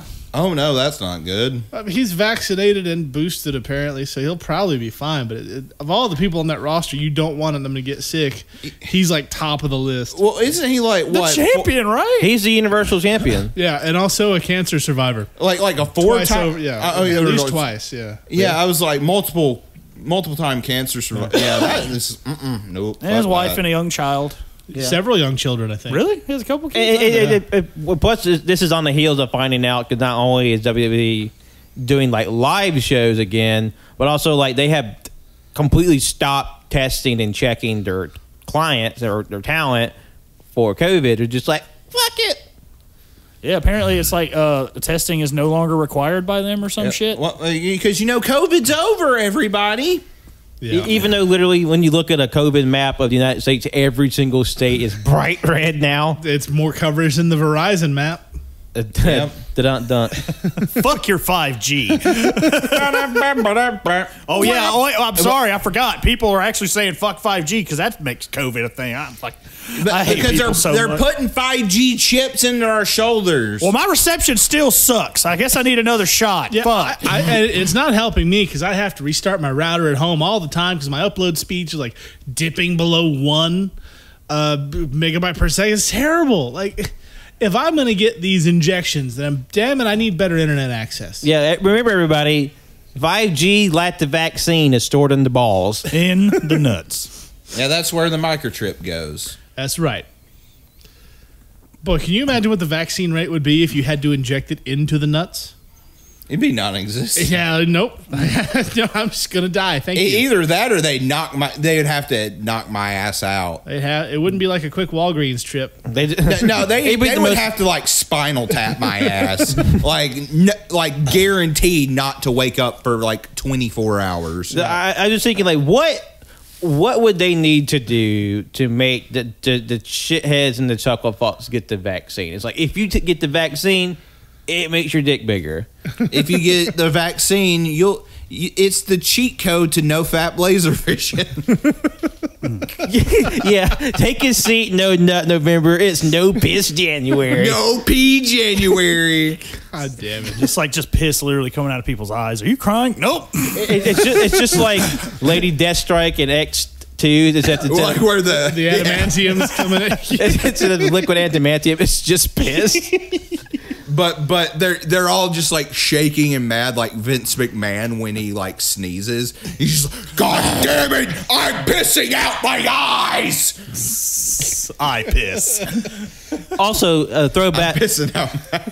I'm not saying that. Also, throwback to an old AYCH bit. What if piss was thick? What, like Jello? Yeah, like what if piss had like the consistency of ketchup? That's I don't like. I don't like that at all. No. That is a pre-JoJo bit. I don't like that. Granted, before I was on regularly, some of those episodes are fucking wild. And can you guess who came up with that bit? The thick piss bit. I'm going to say someone who was over last night and did not have a good time. Actually, I might save that one for a future episode of AYCA, the 5-year quiz show. Oh. I mean, God, could you imagine, like, your already long pisses will be even longer? Because it's essentially shitting out of your dick, almost. Yeah, if you think about it. And I really don't want to think about poo-poo coming out my pee-pee. But it's not poo-poo, though. It's like yellow gelatin, almost. No. It's just tapioca. Y'all started this shit. You caught on the thunder. So like every now time you got piss, it. it's just mustard. It's just tapioca pudding. I feel like a kid again. Call back to the Ready to Rumble episode. I thought you were just like, did you turn into Jake the Snake for a second? Oh, I'm bringing back, hitting DDTs on everybody. I haven't been on TV much because, I'm very susceptible to COVID. He actually has COVID. What? Yeah. Well, I have COVID now. Damn it. No, I'm going to quarantine and not hit anyone with DDTs because, that's how you get COVID. If you hit them with DDTs. No, he even said, it's so irritating. I haven't been going to do anything at AEW for like 3 months, trying to stay safe, and I have COVID. Yeah. That would explain why the Murder Hawk's been noticeably absent. Well, Murder Hawk, Archer landed on his head, got a concussion, and also fucked up his neck. They're trying to give him more time to heal. Oh, God. That I saw that clip. Like that moonsault, I think it was. Yeah, it was what was off the middle row? No, the top. The He top just rope. under-rotated. Yeah, landed right on his fucking head. Solid concussion, so he was out for a month for that, and then also fucked up his neck. Or Jake the Snake. Man. It could have been a lot worse for the Murder Hawk. Yeah. I feel like there's been quite a few people like landing square in their noggins in AEW lately, and just like how MJF almost died. Yeah, there have been some and it seems like it's been like the past 3 weeks in a row. Someone almost died, And apparently that continued with the fucking women's match last night. The street fight between Allie and Penelope and Ty and Anna. the bunny got fucking she got colored to hell. Ty did too. I've only seen Bunny. I haven't seen Ty. Because I haven't watched the match. I'm going to do that when I get home tonight probably. Because apparently the storms might get a little squiffier later on, so I'll be up for a while. But I hear it's a fantastic match. Yeah, I want to check it out. I've just seen the short clips and pictures that were taken. It looks pretty brutal. Yeah, it looks brutal as fuck. Like literally, the bunny looks like someone just dumped a bottle of ketchup on her head. She looks like Carrie at the end of Carrie. Did you see that one she posted of it was the one of her after the match where like a fucking horror movie? Yeah. It's good. DMD? Who heard of her? Like, Britt Baker, you better be ready to fucking die at your next match. Just like, this bitch getting more color to me. She just fucking cuts her top of her head off like fucking Onishi and Kill Bill. It's like the final match of the the TBS tournament, like the lights go out and then it's Jeff Jarrett again, just like hits him and it just runs out with the belt. God damn you, Jarrett. God, I'm still flummoxed. Jeff Jarrett in 2022. What the fuck? That is something. There's the picture. Oh yeah, As Shimmy showing a picture of this, the bunny posted it. It's Yeah. so good. I'm not a super big fan of her. You despise her. Oh, I do, but I do like how she's leaning into that. Like, that's good. Like just marketing. Oh, it's just like John to hate things. John's the one who hates stuff all the time. John's just a hater. as John sits there, crosses their arms. John's the one that hates specific people for arbitrary reasons. Wait. Pot, meat, kettle. Hold on. You got to back the fuck up. Hold the fucking phone. Hold up. I think you misspoke there. Definitely John. You said Pacific people. That has very different connotations to I specific. said specific. It sounded like you said Pacific. I said specific. Okay, maybe I'm just fucking stupid. You know what? I'm just going to say that half of the table is preemptively canceled. Hey, first cancellation of... Wait, whole half? So canon 2? No, this half right here. Oh, me and John. So me and Jimmy are tied Because apparently I hate Pacific people. Hey, Pacific Rim. I slayed that out, yeah. And apparently John hates women. What? I don't know what's happening. What is this? What's going on? We're moving on to the next subject. Yes. Cannon, lead us off. All right. Because obviously we can't trust this side of the table, and like a schoolyard principal, I ain't putting you both in timeout. God damn it. I don't know what to Just when I get out of fucking free speech jail, they dragged me back in. Well, don't worry. It'll be just like the Sarlacc where you shoot your way out. Hey, that's spoilers. It's spoiled for 8 months from now whenever this goddamn episode drops. Oh yeah, that was a pretty good episode. Have you seen it yet? Not yet. Never mind. We can't talk I about watched that. the opening. Like they put the clip on the internet. So Okay, I watched it. if you saw the fucking Boba Fett and the Mandalorian, you know he got out. Well, I saw the clip of Patton Oswalt doing his bit from Parks and Rec that they put side by side with the opening clip, which was pretty funny. Patton Oswalt wrote the first episode of the Book of Boba Fett, and back in 2013. Have you guys seen the full unedited 9 minutes that Patton Oswalt went for that episode? I don't know if I of saw Parks the and Rec? whole thing, but it's just great. The famous then the Patton Oswalt filibuster. He kept going until everyone in that room legitimately got up and walked out. And now people are real pissed at him. What happened? He posted earlier today and last night that he went over to visit his friend and then opened for his friend Dave Chappelle. Oh. I thought people were still mad at him for like getting remarried soon after his wife's death. No, but it was like what, like quite a while later. I think it was like less than a year, but people just like, that's really fucking shitty. I was like, fuck you don't know his that's life. none of their fucking business. No. But yeah, I mean that definitely not cool. But and his new wife was one of the stars of Lake Placid, starring Oliver Platt and Bill Pullman. Who is his second wife's in Lake Placid? Uh-huh. Huh? You know what else is in Lake Placid? Betty White. So R.I.P. to Betty White. Oh Yeah. man, R.I.P. that legitimately ruined my day yesterday. I was like, Yeah, that wasn't fun news. Someone, especially with us going through the Golden Girls now. Now they're all gone. well, someone posted a take on it that I thought was pretty great, and I told you guys, or at least a couple of you. People magazine had just like 2 days ago come out with a big we're going to help celebrate Betty White's 100th birthday. No, that was like The planned to come out in theaters. Special episodes and shit, like issues and a whole big thing. And what if she died just to fuck him over? You know, that would not saying it'd be a good bit, but it'd be a good bit. That'd be an amazing bit. If nothing else, it on felt her like, own terms, Yeah. was just like, fuck y'all. I'm not giving y'all closure. She's Put her in a on coffin. the phone with him. No, I'm feeling great. No, I feel wonderful. Hang up. All right, time to go. Like literally less than 3 weeks from her 100th birthday. Yeah, God. like somebody shared a clip from the episode. I'm not sure what was going on in the episode. I don't know if we've gotten to that one yet, but Oh yeah, I think I retweeted that. The other day- oh yeah, Rose yesterday. comes back. about the bit where she's doing a bit about a herring circus, and then like she makes Rue and God damn it, who plays Dorothy? I forget her name. B. Arthur. B. Arthur. She makes Rue McClanahan and B. Arthur like corpse in the scene. It's fucking hysterical.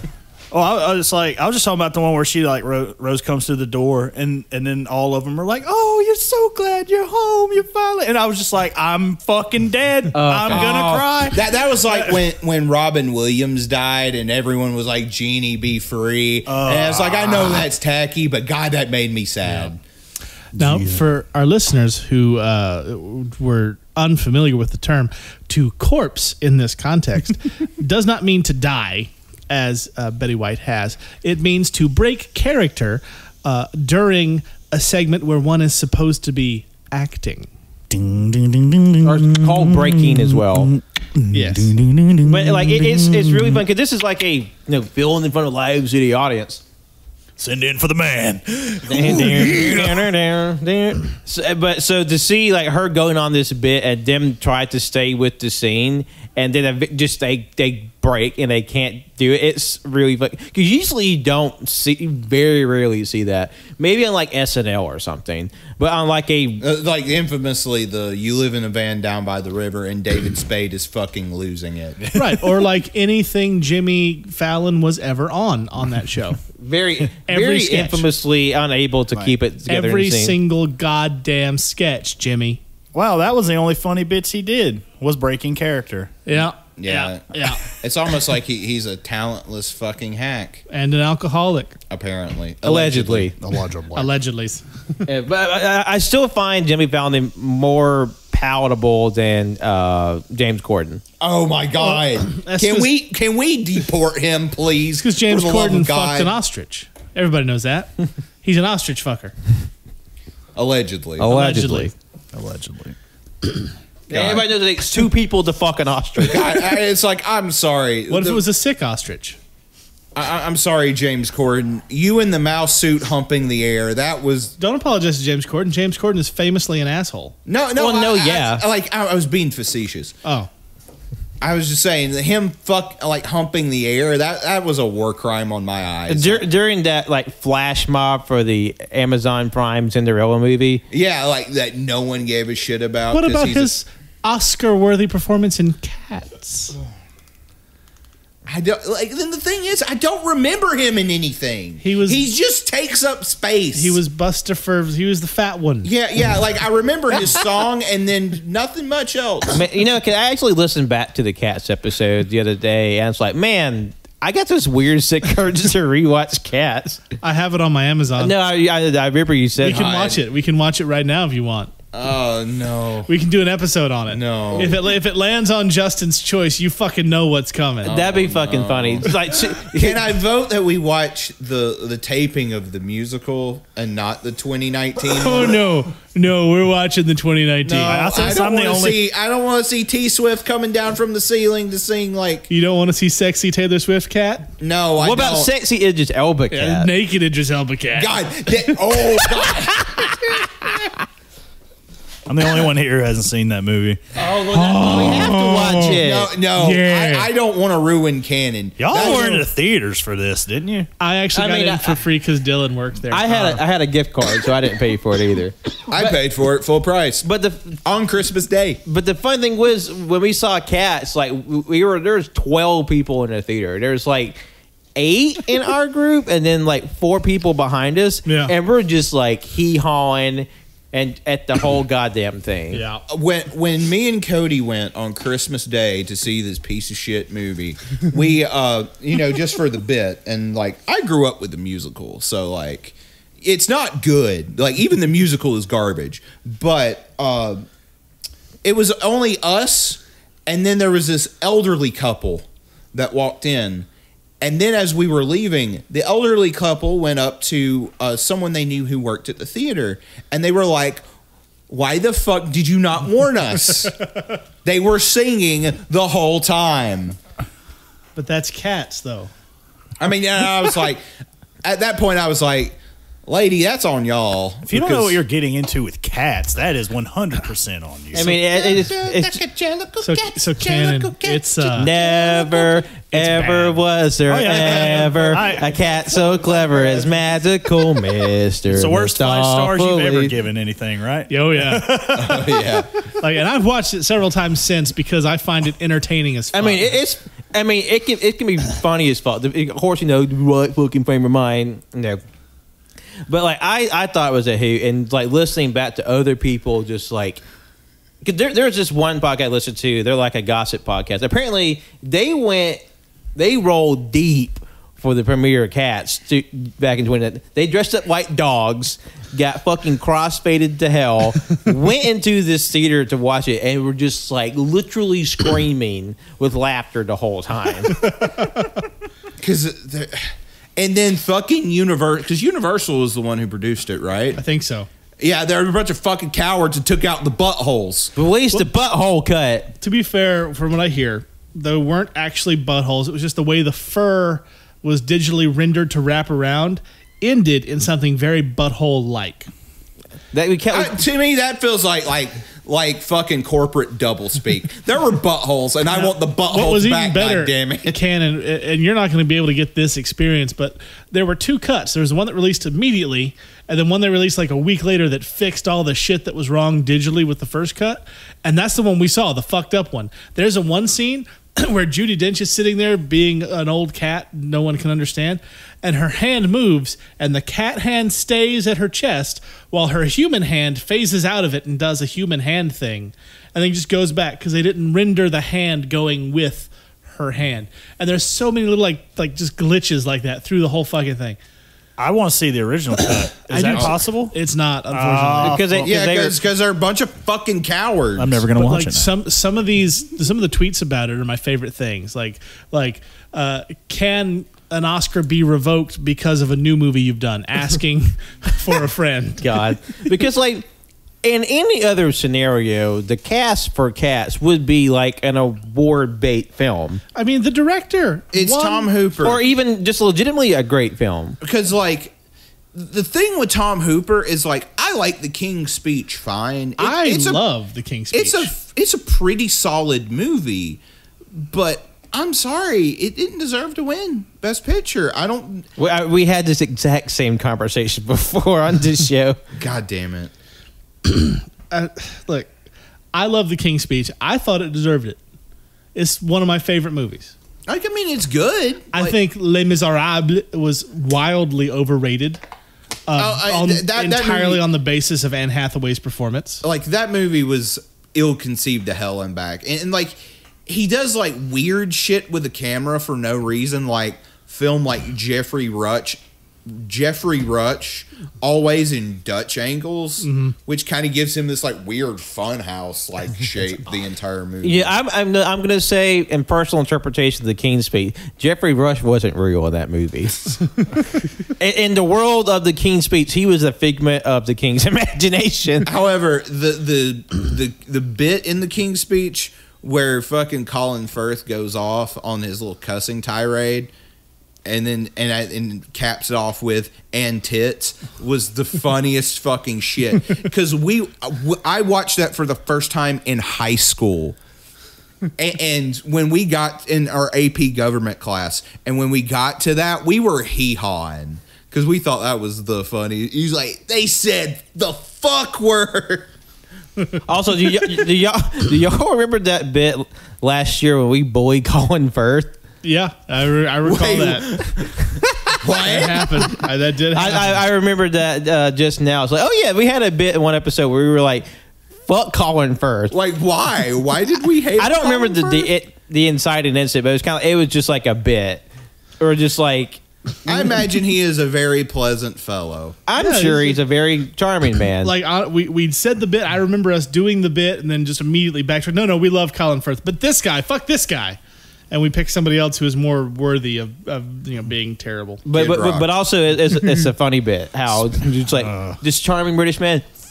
'em. Speaking of terrible things, this just in: Brock Lesnar won the belt again. Fantastic. Won the WWE belt off Big E. Yeah. Yeah. So he squashed 2/3 of the New Day now. Well, no. It was a 5-way match. So he beat Big E, Bobby Lashley, Kevin Owens, and Seth Rollins. I think? Seth Rollins. Oh well. Yeah. So I guess it's just like Brock versus Roman for the umpteenth time at WrestleMania again. Okay, so yeah, probably. Yeah, no, that's the plan actually. Roman and Brock. Yeah, probably for a unification of the belts or some such nonsense. God. Also, Johnny Knoxville in the Royal Rumble this year. Apparently so. Yeah. That's definitely something they would do. Okay, so since no one's going to listen to this in October, it's not going to matter if we do it or not. But hear me out. Andrew Lloyd Webber's birthday is March 22nd. Okay. We have an Uncaged scheduled for March 17th. That was going to be the Leprechaun show. What if we make that the Cats show? And we watch Cats. But the thing is Andrew Lloyd Webber has so, like, I can think of like 2 musicals that are objectively better than Cats. Love Never Dies. Not that. No, that one's worse than Cats. Yes. Let's talk about how the fucking Phantom just like negotiates a hostage situation at the climax of that fucking play. Boy. Fuck that shit. Wait, No. the sequel to Phantom of the Opera? Yeah, Phantom of the Opera 2, Love Never Dies. God. The Phantom, unironically, at the climax of this play, this musical, negotiates a hostage situation. Hell yeah. I mean, it's like how 101 Dalmatian 2, there's a fucking alien invasion. Maybe that's that episode that we just covered, like, obscure sequels to, like, well-known stories and how buck fucking wild they are. Wait, there was an alien invasion in what? The sequel to, in the novel, and the original sequel to the novel 101 Dalmatians, there's a fucking alien invasion. But why? Because it's something to do with the fact, like, the human race is, like, made to be... Aliens come to Earth, and the humans are, like, put into this forcible sleep. So the only thing left on Earth that's awake are dogs, and the dogs have to, like, assume the roles that their owners have in the waking society. So literally let their parliament made up by the dogs owned by the British government, and they had to figure out how to stop the aliens. Oh, well, I just thought it was like in direct correlation to that meme I shared where like the aliens land and then it's a human. It's like the most intelligent race, we found them, and then it doesn't pick up the guy, it just picks up the dog. That's pretty great. But that'd be funny as fuck. It's just War of the Worlds, but dogs. Probably be See- a better fucking movie. But see, none of y'all watch Rick and Morty, do y'all? I've seen one whole episode Oh of that God! show. Okay, one of the first episodes, there's a dog uprising, and it's just like, yeah, that is basically the plot of what y'all are describing. That sounds cool though. You know what? More. Where are my testicles, Summer? Where are they? They were here, but now they're gone. Where are my testicles, Summer? God. More dog movies where the dogs are like they have to stop like some incredible crisis. God, and for there's this a bit that Pat does in the house whenever Darwin and Piper show up. He'll just look at him and go, "Dog." When we went to the theaters to see No Way Home, there's a movie poster for this Channing Tatum movie, and it's literally just called Dog. And you have to say it like that. You have to say it like, dog. As we're walking out of the theater, I had to get Pat's attention. I was just like, "Hey, Pat, look. Dog." That's literally the only dog movie I can think of that's coming out. It's just fucking Channing Tatum. I don't know what the god did. He's literally the fucking firefighter with a pickup truck and a dog in the back. Like, what is this movie? Didn't Disney Plus do like a Turner and Hooch reboot? Yeah, with Josh Peck. It's like a show or a movie or I mean, they're rebooting it. Like Disney, they're just gonna take all their old ass properties and read them. I mean, they're doing the fucking Zora reboot with Wilmer Valderrama. I'm gonna watch it. Yeah, But they're doing that the new casting, Rocketeer. Yeah. What they are doing on Rocketeer? Yeah, doing a whole new series with a new generation of Rocketeer. Nice. Okay, so it's not. This isn't like the Nick kid Jr. cartoon show. they made. Right. Which I still, I wouldn't mind watching just because I like the Rocketeer. Plus, they did like I didn't know Disney owned it, but I guess because they own Fox and a few other things, like I guess Tangerines Lake. They did like a reboot of Doogie Howser, where Doogie is like a Hawaiian girl or something. Huh. Yeah, I was unaware of that. And so like keeping these IPs alive for a new generation. Yes. Hell, they did a remake of Under Wraps, a TV movie that Disney Channel made like 15 years ago. When I've booted up Disney Plus, the only things I've watched on Disney Plus in the last like 2 years is Marvel, the movie Cool Runnings, That stays on repeat. and the movie Heavyweights, Yeah. which I love. I haven't seen But- Heavyweights in forever. It's on Disney Plus. I watched it today. Man. In between Cool Runnings and also Cool Runnings. Yes.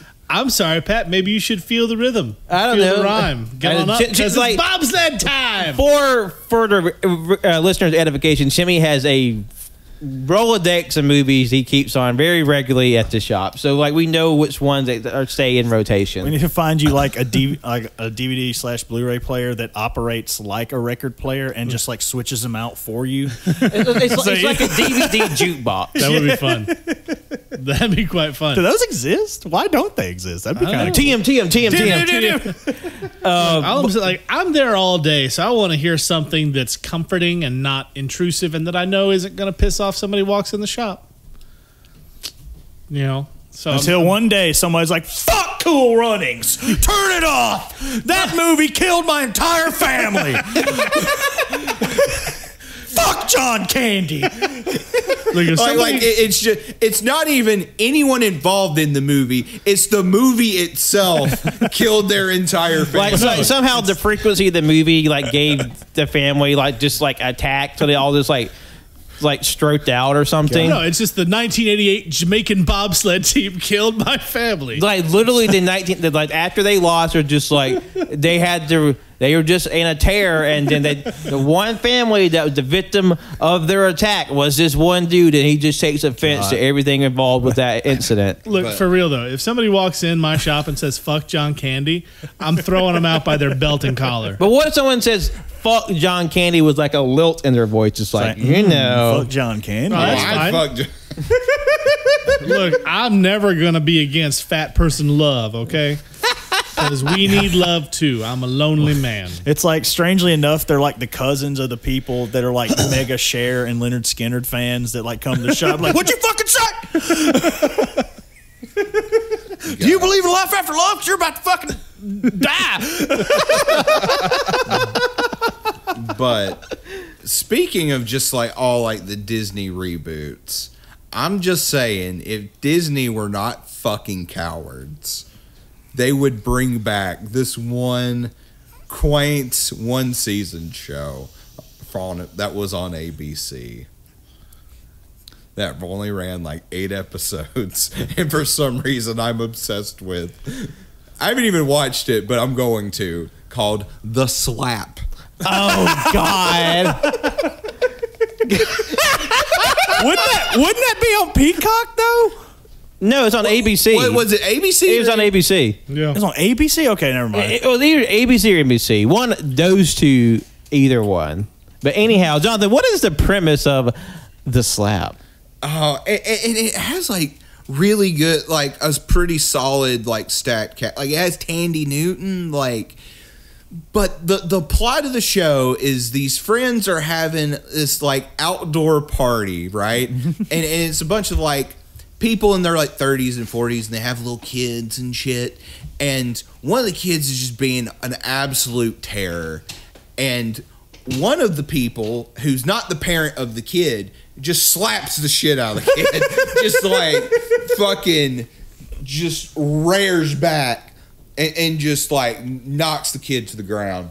And the premise of the show is sort of an ethical, philosophical discussion on spanking or like hitting kids, Like corporal punishment or something. yeah. And there's like they try to make it like some moral dilemma when the guy who slapped the kid is obviously in the wrong, but they're like, man, he's got some good points though. It's like centrists being like, you know, that Donald Trump, he may be a piece of shit, but he's got some points.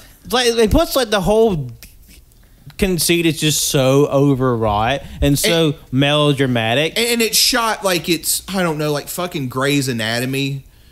And, like, I swear to God, there's, like, a scene of, like, one of the parents, like, clutching the child like it's fucking dead and, like, running, for their life. Like, to, like, it's like he's been fucking shot to, like, the hospital. I'm like, what is this? And then, like, the marketing was like, which side are you on? What were they going to do for season 2? The boot? The kick. The clothesline? The DDT. Like, The DDT. Fucking, it's just Get better, Jake. Get better, Jake. It's just old ass fucking Jake the Snake Roberts just going up to random people's houses, hitting kids with DDTs. It's the next hit on Corncob TV after Coffin Flop went under. It'll just be like that commercial that WCW had when Sting went to this kid's house and just fucked him up. That's one of the greatest commercials ever made. Oh my God, it's Sting! And he just fucking whacks the kid. He like slides him across the mantle. I remember that. Family photos. Just wrecks this kid, right? That's season 2. The Sting. and plus, like, you know, the premise is like ankle deep at best, but you know they was like, we gotta somehow split this into like 7 seasons, which like it could barely hold like a pilot episode. I'm just like, what were they thinking? Like, every step of the way, this is just ill-conceived. At best. Part of my favorite thing is like the new fall lineup. It's like, here's 8 different shows that only maybe one will be here in 6 months. Mm-hmm. Like, there, like, was it ABC or NBC or even Fox, or like it's the little commercial for the show looked like an SNL parody, because like the whole gag it was called like Ironsides. I don't know if y'all remember this one. It was basically just like black cop, but he was in a wheelchair. And he's just like about overcoming racism and physical disability. And it seemed like it was a fucking fake commercial. Like, it did not look real. Like, that feels like the sort of thing where you'd see like the fake commercial where they just pile it on. He's a disabled black gay cop in 1950s Alabama. And also he's blind. It's like this isn't real. Like, and I'm surprised it lasted an episode, because like, guess what? It wasn't around like by the end of the month. Oh God! Shocking. Oh man! So it's almost as if when people just sort of like cynically make a show hoping to reach a very specific targeted audience, it's like it doesn't come through because it's fucking disingenuous. Does anybody else remember it was a superhero based thing? It was in the mid 90s, and it was Generation X, and they had a pilot based off of the Scott Lobdell Generation X comic. And I always just had the pilot. It was the same time they did the David Hasselhoff Nick Fury pilot. See, that I remember, but Generation X. Generation X. Matt Frewer was the bad guy. Huh. No. Yeah, no, it was terrible.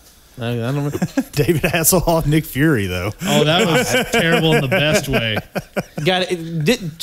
Trying to imagine like David Hasselhoff as Nick Fury, it's just trying to imagine someone as Snake from Escape from New York, but just bad. I mean, it's going to happen. The multiverse is blown wide the fuck open. It is wide the fuck We're going to open. see Hasselhoff Fury. Just wait.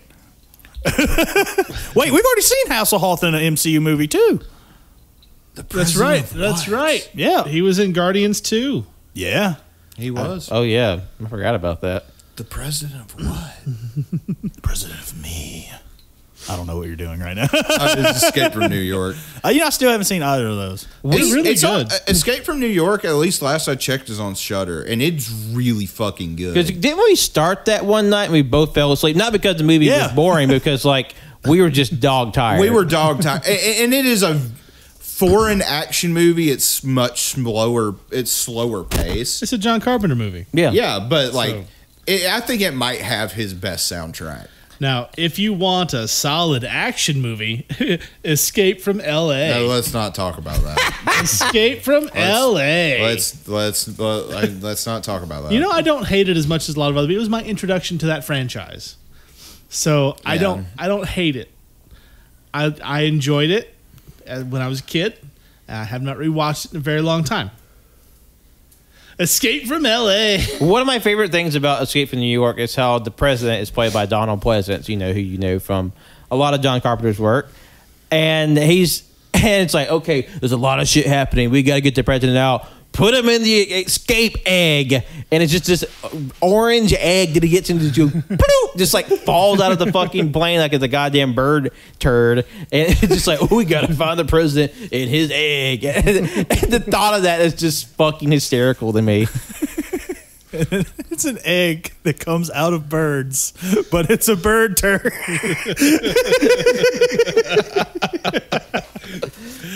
Fucking man, it's a ridiculous movie, but it's legitimately one of my favorites. I remember there was a point where we were both like sawed off, but then like there's a bit that we both just jumped us awake. Like, I don't remember what it was. but there's like some kind of musical or dramatic sting, or just like fuck at the same time. Yeah, That brings me. I wanted to ask a question for the chat. Question Okay. in the chat, since we've been talking about like reboots and whatnot.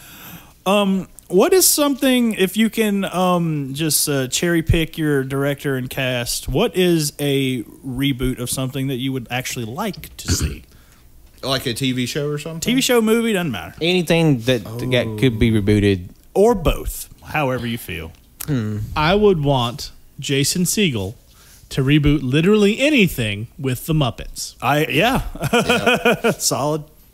Anything Like and Princess Bride, Escape from New York, Hope Floats. Fuck it. I Big don't Trouble care. Little China.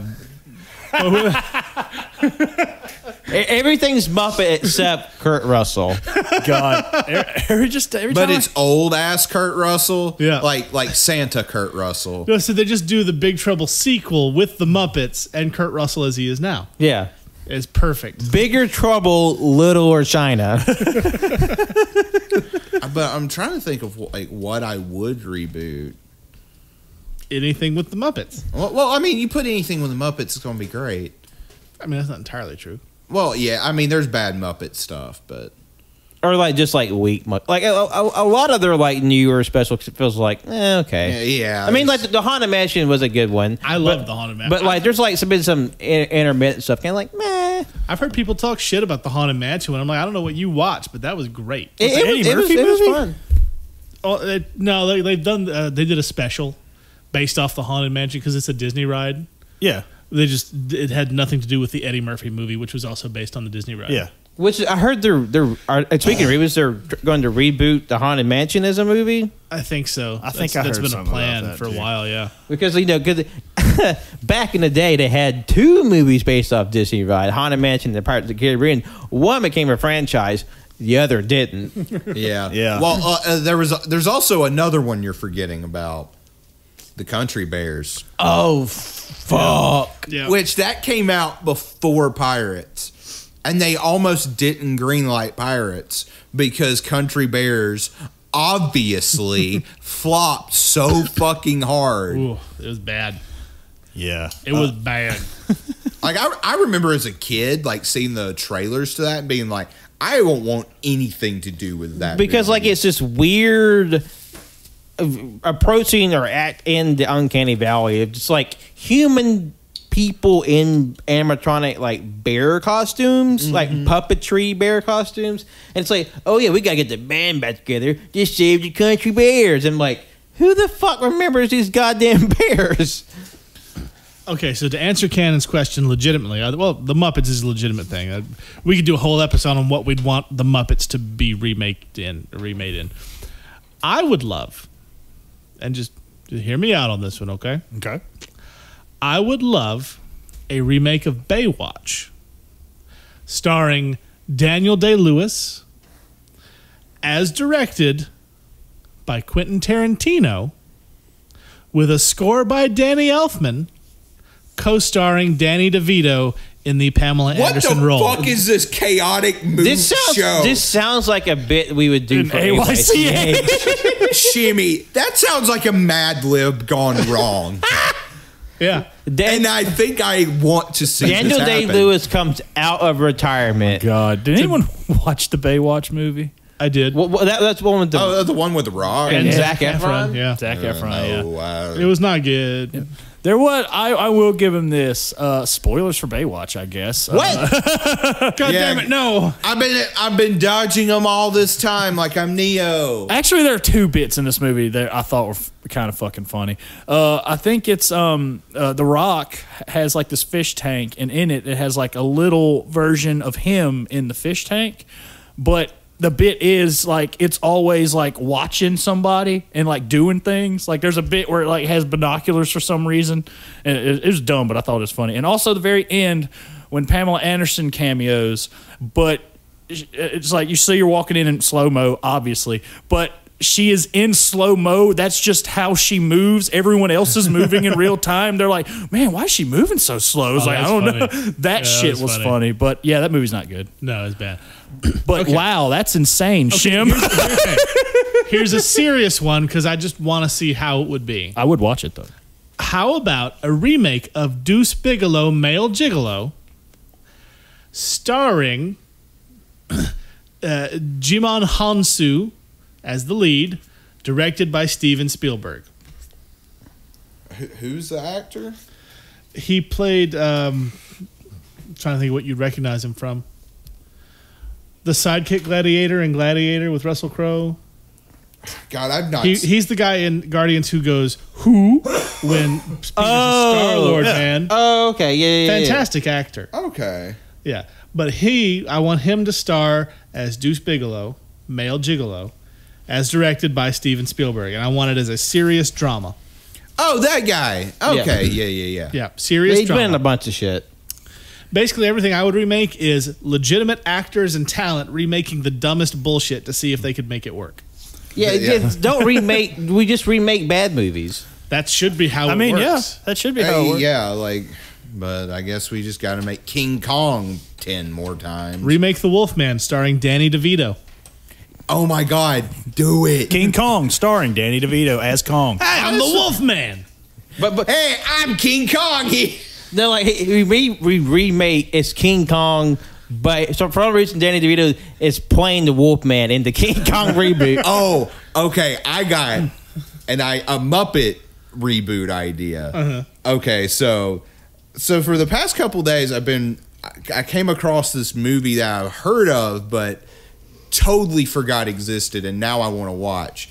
It's this movie from the 70s called The Devils, directed by Ken Russell, and it's this really fucked up 70s movie that of nuns and Catholic imagery, but it's blasphemous and shit. That movie, but with the Muppets.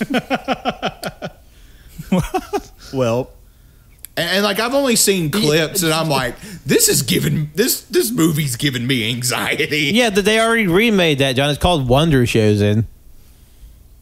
Oh God. Oh no, Pat. Why did you remind me of Wonder Chosen? why does that sound familiar? What is that? It was a show on MTV. MTV 2. MTV 2. It was late 2000s. Early to mid 2000. The whole conceit was it's kind of framed like a children's kind of like Sesame Street puppet show, but it was the most unsettling content. People there's some people. I remember watching it and I was like, "What is this? MTV 2 is a strange magical new channel. What's on it?" And I just remember being so disturbed. It's just intentionally off-putting in every regard. Off-putting, awkward, and it's just this is disturbing. I don't want to watch any more of this. It's like the final episodes of Moral Oral, where that show just goes off the fucking rails. I remember when MTV2 started, and it was great. Like, everyone was happy. Because, oh, cool, now we have this stupid bullshit on MTV, and we get music videos on MTV2. And then that didn't happen. It lasted like 3 months. If that. Also, like early MTV2 had like these like interstitial commercials that would have like a big ad, like text ad over this really strange or like foreboding video. It was like a Gen Z trying to do Adult Swim stuff. I will say, This Gen Z and this fucking channel came out in 2005. For instance, there's a commercial where it was like a husband and wife, young couple taking a little hike, and all of a sudden this like haggard, beleaguered man jumps out on the trail in front of them. It's like, oh, we don't have much time. It's right behind me, ma'am. You should go down and hide. Son, you come with me. We gotta take care of everything. He gives like the man like a gun, and the couple just look at each other. Commercial cuts, and there's another one of like this little girl like just like crying in like a graveyard, holding like a tiny kitten to her chest in the middle of at night and just torrential rain, and it like cuts to like a tombstone, and you see this like demonic hand like reach out from behind, and she like crying gives the kitten to the hand, and it just takes it and pulls it back behind the tombstone, and then the commercial cuts. It's fucked up stuff. God, I thought like there was like one night I left Adult Swim on like and fell asleep, and I woke up to one of their interstitial bumps, and it was just the black screen white text, but it was like this David Lynch like I'm getting chills, like unsettling drone, just like almost just like white noise, like woo. It was creepy as fuck. It's like, why did I have to wake up now and not during the end of Inuyasha? That's why my sleep setup, I have sleep headphones, which is just like a headband with microphones in it, classical music. I have the TV on, but a preset setting so it's the lowest brightness so I can still see, but it doesn't fuck me up. And I put it on Nickelodeon because it's just Friends.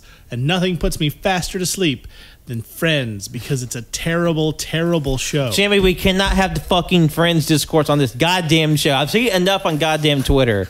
We're not talking about fucking Friends. We're not talking about the fucking Office. I'm using my CEO veto. They're both terrible shows. I don't fucking care. I don't want to hear about it. Because nothing new's been fucking said about this shit since the argument started 2 years ago on Twitter. It's done. I was just going to say that's what's playing when I go to sleep because I know I'm not going to see anything horrible that will scar me for life when I wake up.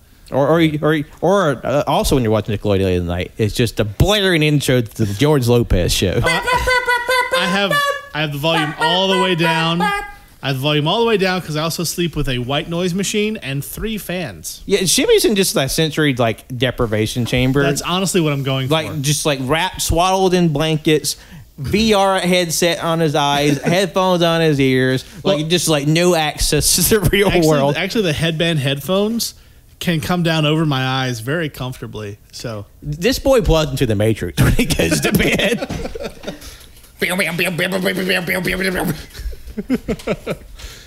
So the movie that I would like to see rebooted by people that I like and think would do a good job with. I don't know. It's kind of a mishmash in my head right now, but even though it was supposed to happen at some point, and it's not that the original movie is bad or cringe, but Monster Squad.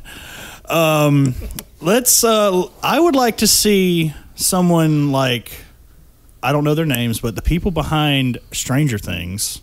Okay, yeah. Hell, make it a fucking miniseries or something. I'd like that. What tone would you do with it? Would it be like Stranger Things, kind of like spooky, or like the kind of farcical tone that the original had? I would like for it to have, even the first one was like, it was like goofy in bits, but it was still kind of like serious in tone at points, at least. Like when Dracula fucking set off the goddamn dynamite. Yeah, just blowing shit up left and right. But I don't know. I do want it, but I still want it to be, kind of jokey. I still want the Wolfman to get kicked in the nards. Someone has to say that. I mean, it's part of the mythos, and also, but I would also like to see how James Wan would pull that one off. Okay. Especially after Malignant. Yes. God. I fucking love that movie. Man, That movie was great. It was That's giving me an idea for another thing I think that you would love. Uh-oh. What if they remake Elvira, Mistress of the Dark, with Elvira, obviously, Yeah. as directed by Guillermo del Toro? Ooh. That'd be sick. That would be like Get Guillermo to do the monster designs for their Monster Squad reboot. Well, I actually thought about that, like when I was thinking about who would direct my Monster Squad reboot. But that's just, how do I say this?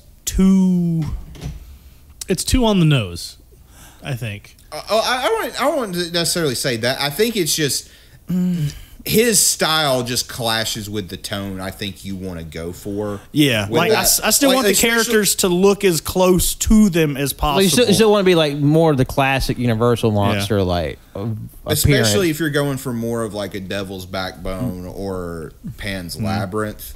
And I guess Universal would have to buy the rights to this movie because Universal didn't even make this movie. Yeah. They had to like change like little things about each character. Like fucking Frankenstein, like the damn bolts went from like the neck to the head.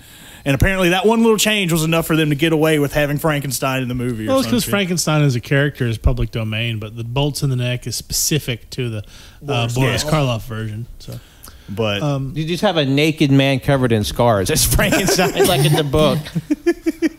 So we're coming up on another break time. It's 10:44. Do you want to keep going after a break, or you want to call it now? How we feeling? I mean, I'm fine. Are y'all fine? I think we can go for one more break, but I don't know we'll do a whole hour. Yeah. Yeah, maybe like 30 minutes. I'll be down with that. Yeah. Oh yeah. So break time. We'll be right back. Boom. Ladies and gentlemen, Cajun Karaoke. All right, here we go.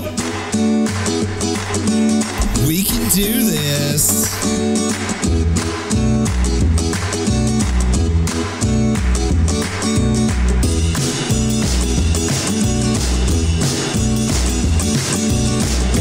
Wait for it.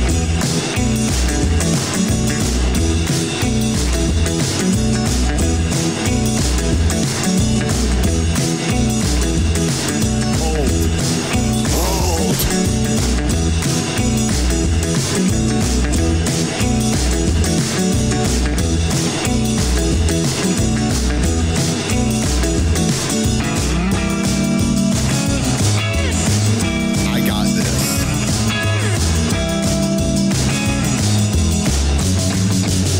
Peppermint schnapps. Oh, God damn it. Almost.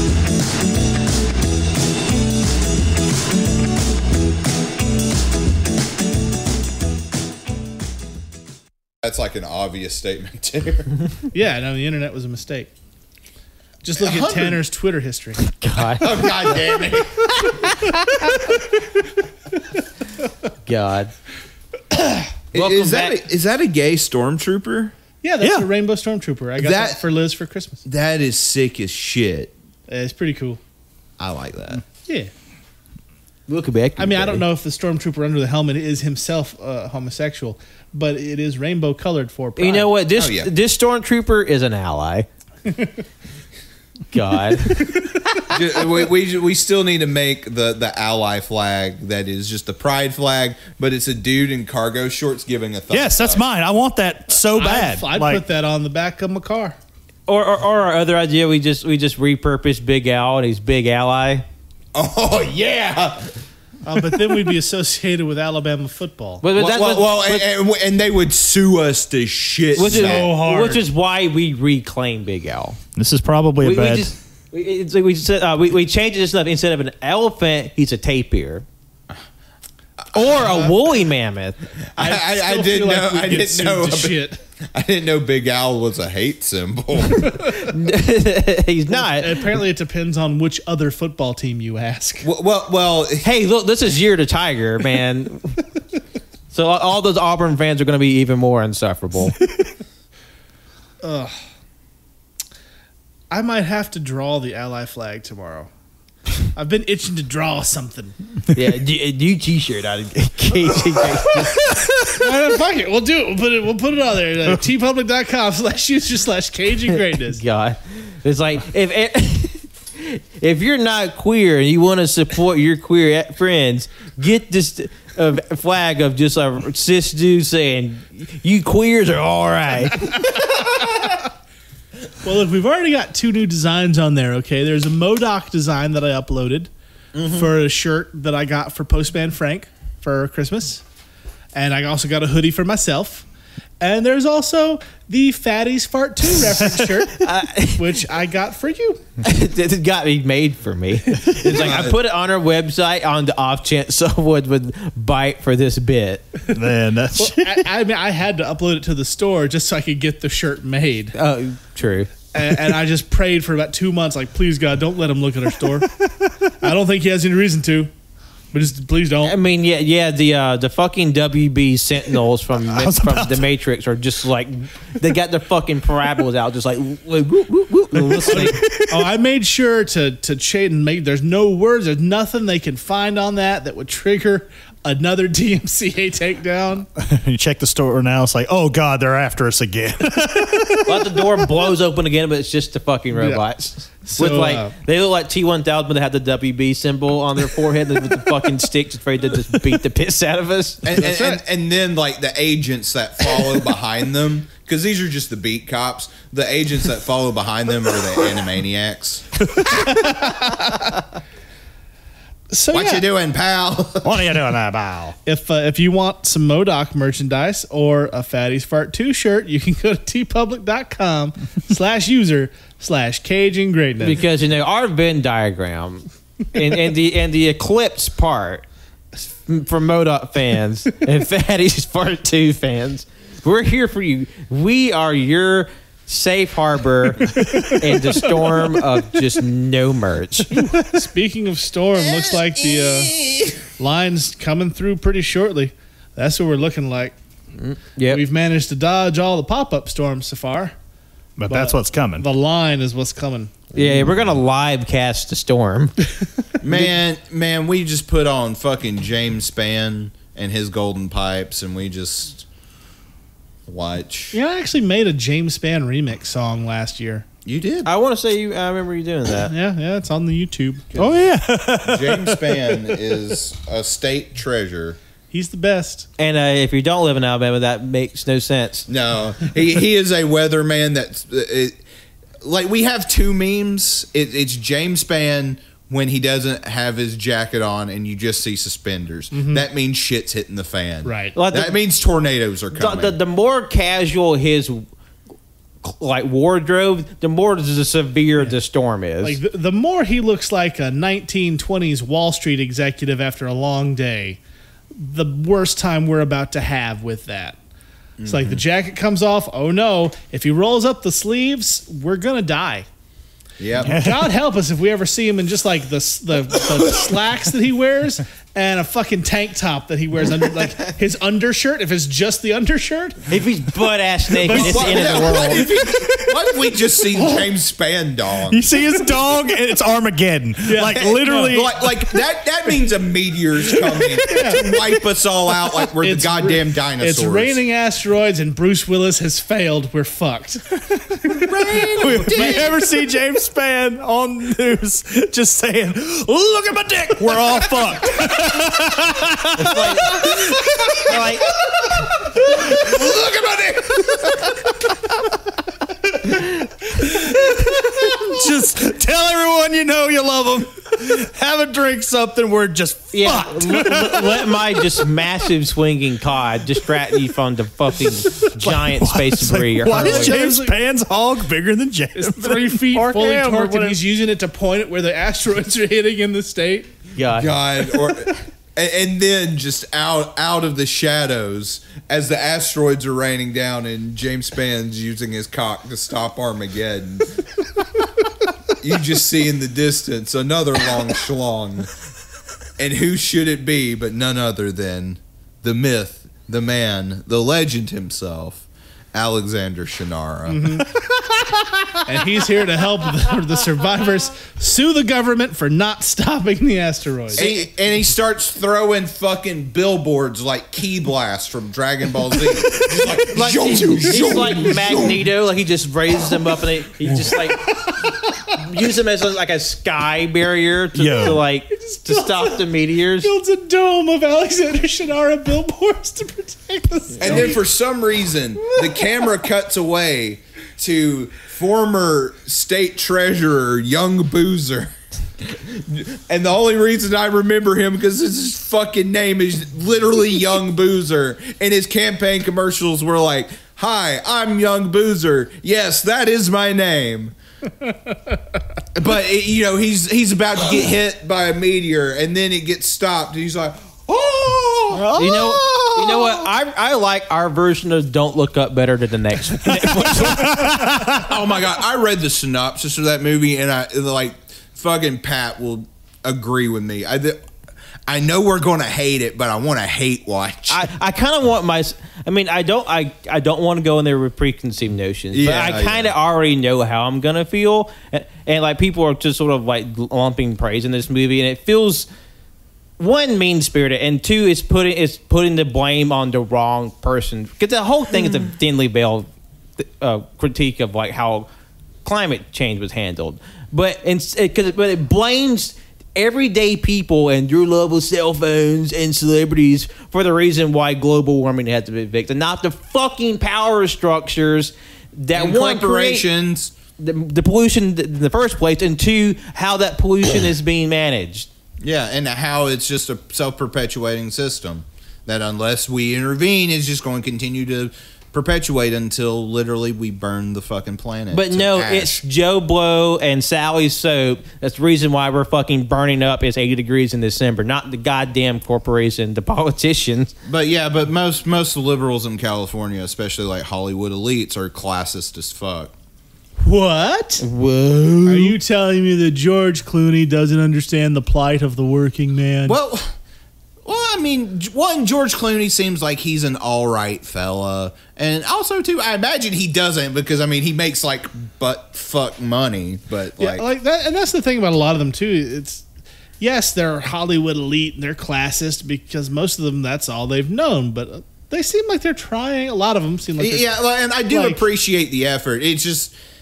It's the frustration of like you're almost there, but there's just like one little stumbling block you keep hitting. Like last year or 2 years ago now when they did that Imagine cover with all the celebrities talking about a world where there's no heaven while people are dying and losing their relatives. Yeah, the celebrities that are like safe in their hermetically sealed mansions with all the supply they'll possibly need and never want for anything. And this is a minor thing, but everyone singing in a different key. Oh, that was infuriating too. It was just like, can y'all just... Like, I feel like I want to find the Soviet Union national anthem from Rocky IV, like when they were introducing Drago, and just have that softly playing behind this whole talk because it would be perfect. I mean, the USSR did have a lot of fucking problems, and I'm not going to gloss over them, but they did have a banging fucking theme song. No, it's a great song.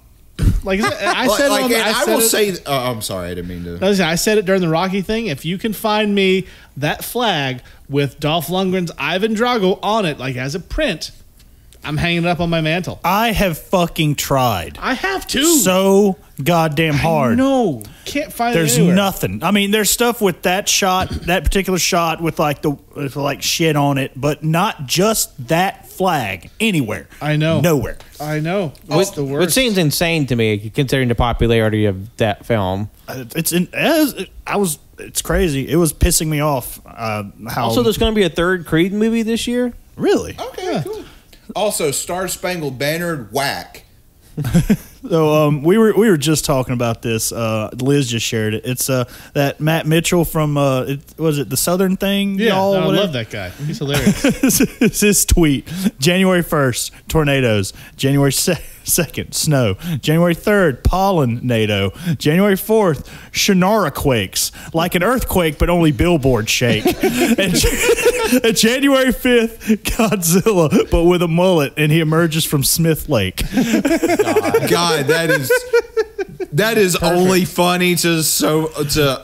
Very niche. The 4 people in this room, and maybe some for our other listeners. But because locally. for those who aren't from around the Southeast, it's hell. Like in every conceivable way. Like you have annoying dipshits with shitty politics. You have weather that's not only just it's extreme in every sense of the word. You will go from it being in the mid 80s, a cold front will come through. Next day, it's like 32 is Just the high. Extreme erratic weather. And that was, not even taking global warming in consideration. Just normal for us. Like our entire winter has been like no lower than like 70 degrees. I'm in a at the tank high. top, shorts, and flip-flops right now. Yeah. January 1st. Like Those you can first wear two shorts lines- right now. Those first 2 lines were not inaccurate. There are going to be flurries in northern Alabama tomorrow. Oh Yeah. my God. That's 100% true. Jesus. Like that part wasn't a fucking joke. Today there's tornado watch. It's 70-something degrees. The front comes through overnight. Tomorrow the high drops. Like it's going to get to about 55 and then just fucking plunge to the high 30s. And then the high Monday is like 42 with a low of 28, I think. Yep. So remember yeah. to let your pipes strip, everybody. Yeah. It's like, no, there's going to be a 35-degree swing between now and tomorrow at like 5 o'clock. And That is insane. And as if people weren't having to deal with COVID, it's like also wildly catching like cold and flu because of just disparity in temperature. My sinuses have been wrecked for a month. Like I had a nasty sinus infection. We did those like 7 episodes all in the same week and a half. So I Yeah. sounded like shit. All today, because of the pressure of the storms and shit, my head has just been pounding. Like I keep having to pop my jaw so it'll pop my ears so that the pressure is relieved somewhat. Yeah. And then tomorrow is just gonna be like, okay, I feel all right. Oh God, it's cold. So and I love the cold. I just want it to stay cold. This swinging back and forth, this is bullshit. Make up your goddamn mind. Shit or get off the pot. As we say around here. Like, man, I can always just like throw on shit Yeah. to like get warm. But just make up your mind, world. Like, You can only get so naked. Yeah. And like nobody wants to see me with no pants. I It's would like want to do you that to did anybody. this. And Jimmy just rages to the heavens, but like a big black sensor. that's bar what we over call his in the dick. biz. What is it? Spanning. It's like when your cock's out, it's a bad time. Yeah. I'm outside swinging my pants in the summer heat like, you bastard. Like you tear off the legs of your pants, so it's just like cut off shorts. It's like you did this. So, listeners at home, if you are not from around here, just a word of advice: just don't move here. Stay away. Literally, the low ass property tax is not worth it. It's Also, our low property tax fucks our schools because that's how fucking schools are funded. yeah, it's too late for us. Save yourselves. I feel like the schools are fucked for many reasons. That's just one. But that's one of the fundamental reasons is because it's tied to property tax. I don't know. I mean, that just means there's no money. I think a bigger problem is the incredibly racist, entrenched Southern good old boy, deep and evangelical cult that controls the state. There's I also feel like the like- gerrymandering of school districts. Yeah, and all that is tied together. Like you can't they're not You mutually can't like exclusive. extricate one without the I'm other. just saying, if you could like pick one of the two things to fix like immediately, if you could up the property tax and give our schools lots of money, you'd still have the crazy people in them. But if you put normal, sane, good people in the schools with still little money, then I think that will be a much more marked improvement. But you forget that most people around here, at least in my perspective, behave like David Lynch characters, and that means very uncannily. Yes. Again, this is just a hypothetical. Like, if you could just magically switch one of these two things from bad to good. Yeah. I think switching the people would do a lot better than switching the money. Yes, Jimmy, you had that switch the whole time, but you still chose not to act. Like, why do you think I quit teaching? Oh, God. I hated substitute teaching. It was so bad. Yeah, no. But it wasn't so much the kid. It's just like the broken systems that you had to operate within. Yes, like the kids were great. It For the most was part. literally just the system broke me, and also like especially like if you're in like low income areas, even in rich kids schools, the shit you hear about what these kids go through at home, it will break you. Like having like kids like come up to you and tell you that you're the only adult that ever gave them any amount of respect. That fucks with you after a while. And see, like, I had experiences like slightly different. There were a bunch of kids there who, like, you know, I was in private school where I worked. So there were a bunch of them that were, I've had a few come up and tell me, like, no, you're the only teacher I like because you don't treat us like we're idiots. You don't want to be here either, and we're all just trying to get through the day together. That's why we respect you. I'm like, oh, that's very nice. And then you'd have like this 8th grader who wouldn't fucking do his laps during PE when I'm teaching PE. Like, do your laps. And he'd just stand there like, no, do your fucking laps. And so I give him a detention. And he got his mommy. And his mommy came in just screaming bloody murder at the principal. Like, yeah, I saw him. I saw this teacher out there playing. Like, he's letting the kids ride around on his back. And I walk in like, who the fuck are you talking about? She's, oh, you're not who I thought you were. It's like, no, you're a fucking stupid bitch, aren't you? And the principal's like, yeah, you can't punish him for not doing his work. Like, the fuck are you on about? You gave people detentions every 5 minutes for that when I was here. You just don't want to deal with her bullshit? Like, I don't want to deal with her bullshit. Because the thing is, it's a private school. They literally like can make up their own fucking rules. Yeah. I was just like, no, I don't know what she's talking about. 2, he wouldn't run. He openly defied me, so I gave him detention. Because he's a little shit. And he was a little shit. Yeah. and the principal's like, no, I understand. You're fine. You can go. I'm like, yeah, I know I'm fucking fine. I know what I'm doing. And, you know, the kid, nothing happened. But I didn't get in trouble. But I shouldn't have had to be worried about getting in trouble for disciplining a little shit who wanted to talk back all the time and not do his fucking work. But also fuck TCS. That school Yeah, no, they're the worst.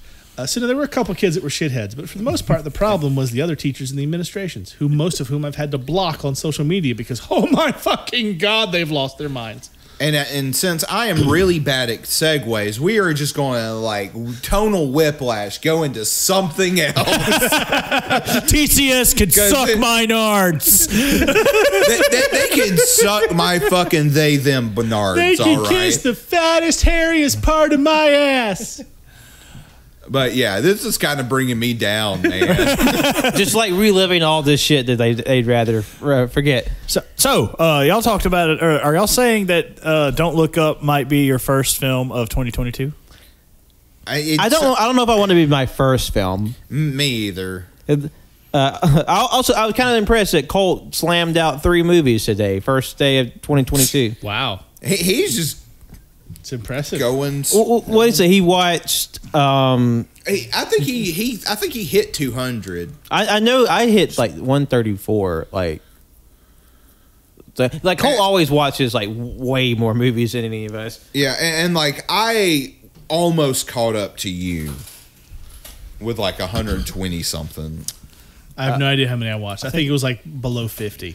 I think I made it to, according to Letterboxd, what was it, 76? You did pretty well for not actively trying to do. But this year, I'm kicking that 100 movies ass, baby. I'm making it happen, Captain. I mean, like, if you count movies that I've seen multiple times and that are playing at the shop, I average like 5 a day, 6 days a week. Yeah.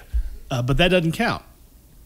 And it shouldn't count. Because, you know, that's not, you're not actively watching it. It's just more so background music. I will count the ones that I have not reviewed, at least, on Letterboxd. Or like there's definitely like movies I have logged on Letterboxd that I haven't seen in a while. Yeah. And I'll count those. Because I want to actually go back and watch that Halloween because we still haven't seen Kills yet. Yeah. No, yeah. Is it still on Peacock? I know it has the HBO Max thing where it's like it's there for like a month and it disappears. I don't know. Odds are it's probably gone. Yeah, this so point. we'll watch it at some point because like there's a bunch of shit I didn't get to last year. Like I wanted to get in like Shang-Chi and some other ones, but you know it's on. Wait, did I ever fucking review Shang-Chi? Shang-Chi was great. I thought So, I mean, it's Outside of what I watched with you guys, yeah. I think I saw maybe 5 other movies. Yeah. Like maybe. TV shows, sure. Like I still haven't finished Hawkeye, but I did watch the entire new season of Letterkenny. Oh yeah. Nice. How'd you like that? Oh, it's so good. It's so good. What season are they on now? 10. Wow. Banging it out. But again, each season is 6 episodes that are 20 minutes long. So it's not exactly It is, the yeah. biggest commitment. Like I knocked it out in an evening. Yeah, because I know, like, I watched, I've seen, like, I think the first 2 seasons. And I need to catch up with that. I That do. show's It's great. so good. And Shoresy's getting a spinoff. Oh God! And it looks like they're going to finally show his face. Is it just going to be Jared Gusa? Yeah, it looks like. Yeah. That's awesome. And in the newest season, he and Wayne interacted. Oh man, I got to catch up. You I'm only gotta. like 2 seasons behind. It's so good. I don't think I don't know if I'm halfway through, but I know like I'm at least past the first couple of seasons. It's been a while since I've watched. No, like when Liz and I started it, we were knocking them the fuck out. Well, like I said, each episode's like 20 minutes. And it's not like it's a commitment as far as story goes. There's only one season where there's even halfway something resembling an overarching story. Yeah, it's pretty episodic. Yeah. Yeah. And Fart Book is still the worst episode.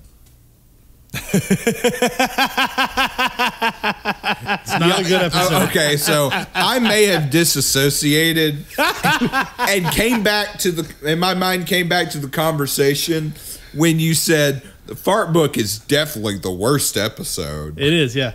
What are we talking about? Letterkenny.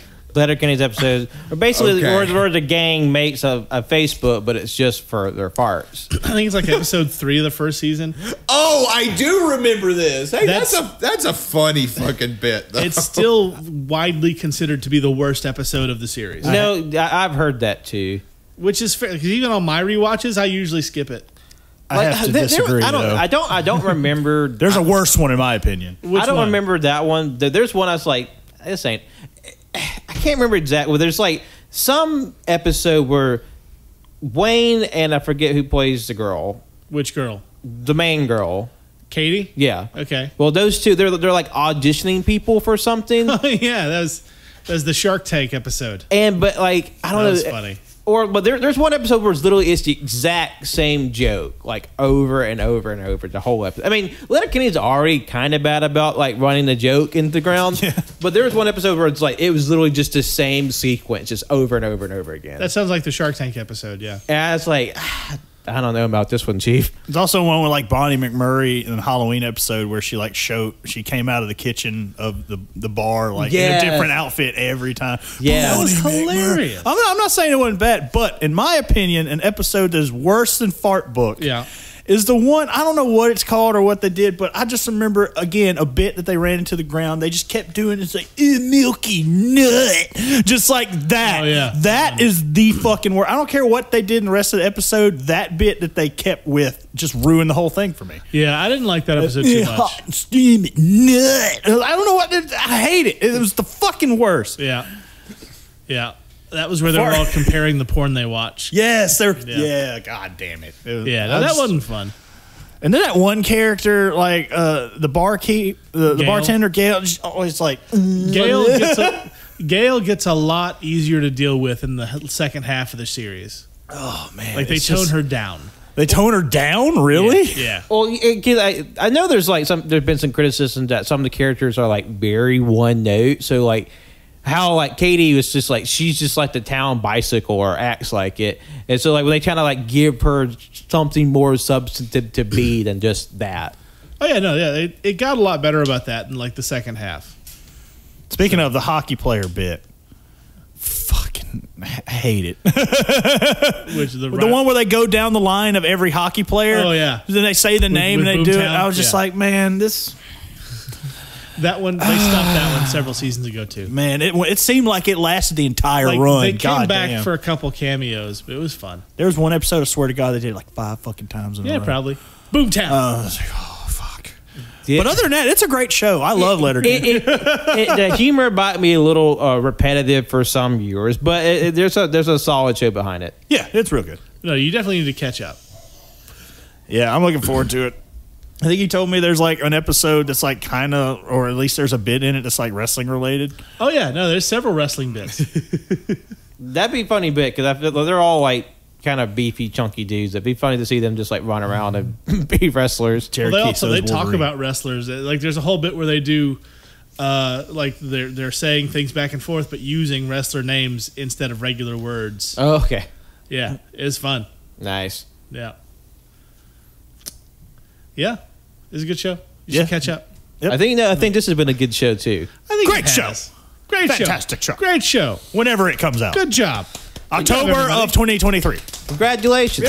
Congratulations. Congratulations. Congratulations. Kiss my ass. You kiss his ass. Congratulations. You kiss his ass. You kiss his ass. Congratulations. Doctor, Kiss your ass. doctor. Congratulations. Doctor. Congratulations. We got to go back, Marty. We got to go back, Marty. I don't know. Morty. Morty, Okay, we got to go back. Let's talk about Crystals are up my ass, Morty. let's talk about when we're watching Cats. That's an off mic question because it won't matter to this fucking episode. It might. Maybe we just move some stuff around here and just throw this. I'm definitely on board for a Cats rewatch, but I kind of do want to do the St. Patrick's Day Leprechaun marathon. No, that would be fun. It's like, when else are we gonna get a St. Patrick's Day on Thursday when an episode comes out? That's too good to pass up. You're right. So what if we just do Cats a week after next? We'll talk about Do we it. have like in our like at least what we have written down so Yeah. far is like, isn't there like a solid list of Cage movies in a row? Yeah, this month actually there's And in the month of 3 in a row. January. Yeah, in January. So we need to. There's too many cages. We need to. Yeah, Pull one out. that's too good of a start for Jimmy, us. there's too much Cage. What? We got Are to you extend the sick? life of the show. We only watched We're 19. not running out. We only watched 19 Cage movies, and we had 40 episodes last year. Right, we can't do 3 a month. That's way too much. I have a solid, a little over a month and some change to come up with my uncaged episode. I'm excited. I do think it's funny. I was on our Twitter, and I found out there's another Cage podcast that does a similar thing that we do, where they talk about Nicolas Cage and John Travolta. yeah, well, we did Really? it first, Yeah. probably. well, that's crazy. We did it first, probably. And boy, I have to check that Twitter profile. You know what? You know what? Cross promotion. Let's go. You know what? If they're not shitheads, let's try a crossover. I'm actually sure, why interested not? in like We'll getting look them up. All lives. Oh, damn. I'll look them up. Oh god, I I don't know. I do want to like reach out to some more of these Cage podcasts and see if they want to collab and do a little Yeah, thing. that would be cool. I think the problem with 2 of them is they're located in England, Yeah, that would be. and I don't want to record at 4 a.m. Yeah, the show that show I was talking about called Travolta / Cage. They started in November of 2019. Huh. We did it first. Oh no, they're gonna TM us. We're fucked. Shit. We did it better. But we're not both. I'm We're sitting here just talking about we're collabing, just- and then Justin's like, "We're better than everyone." Fuck it, we're the best. God, And we'll invite them on to prove God damn. God, and also Look, Cage debate time. Which Look. which show is better? I'm following the Tony Khan method, okay? If you don't believe in your shit, might be a poor choice of words after recent events. Shit, why do you have so many empty White Claw cans in front of you? look, I just snorted a fuck ton of cocaine, all right? That's not how White Claw works. Okay. Fuck ton of cocaine, all the White Claw. Yeah, the White Claw is code in like billionaire world. Apparently, God damn it. because it's white and it makes you go. Wow. Rare. But no, if they're not shitheads, I'd be love to collab. It's always fun. Oh yeah. Also, check out this Japanese poster for Old Dogs, a Wild Hog. Wow. There. Wow, that doesn't represent the movie at all. But somehow a better I don't like poster that. than the one we got. Oh, sure.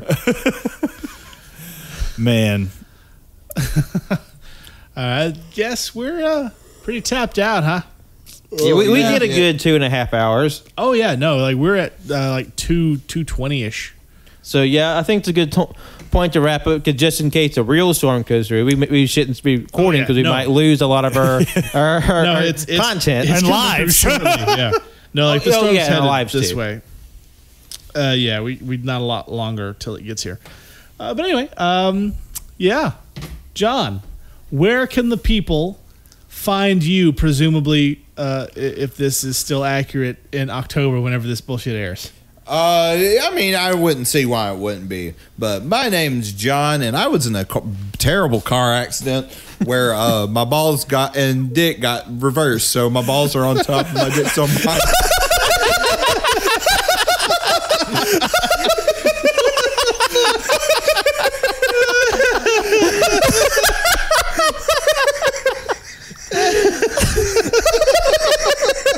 That's my new favorite bit. Everything else is dead in water. I got car accident. My balls and my dick got flipped around. So my balls on top of my dick. But yeah, you can follow me on Twitter at JONIIBOI24 John Hudson 12 on Letterboxd. Oh, Fuck me. God. you win. We're done. Yeah, hello, it's Patrick. I don't have testicular torsion, but you can follow me on Twitter, Instagram, and Letterboxd at John lost his name. Also, go follow AY States. Yeah, we do bullshit over there too, from time to time. Oh, okay. Well, I have been that cannon guy. You can No longer. no longer that cannon guy. I'm now that dead guy. But you can follow my ghost at that cannon guy on Twitter, Instagram, Letterboxd, and now new development, Goodreads. Nice. Yep. Cannon. Nice. Cannon picked up a book and he said, "Damn, these are pretty cool." I forgot these existed.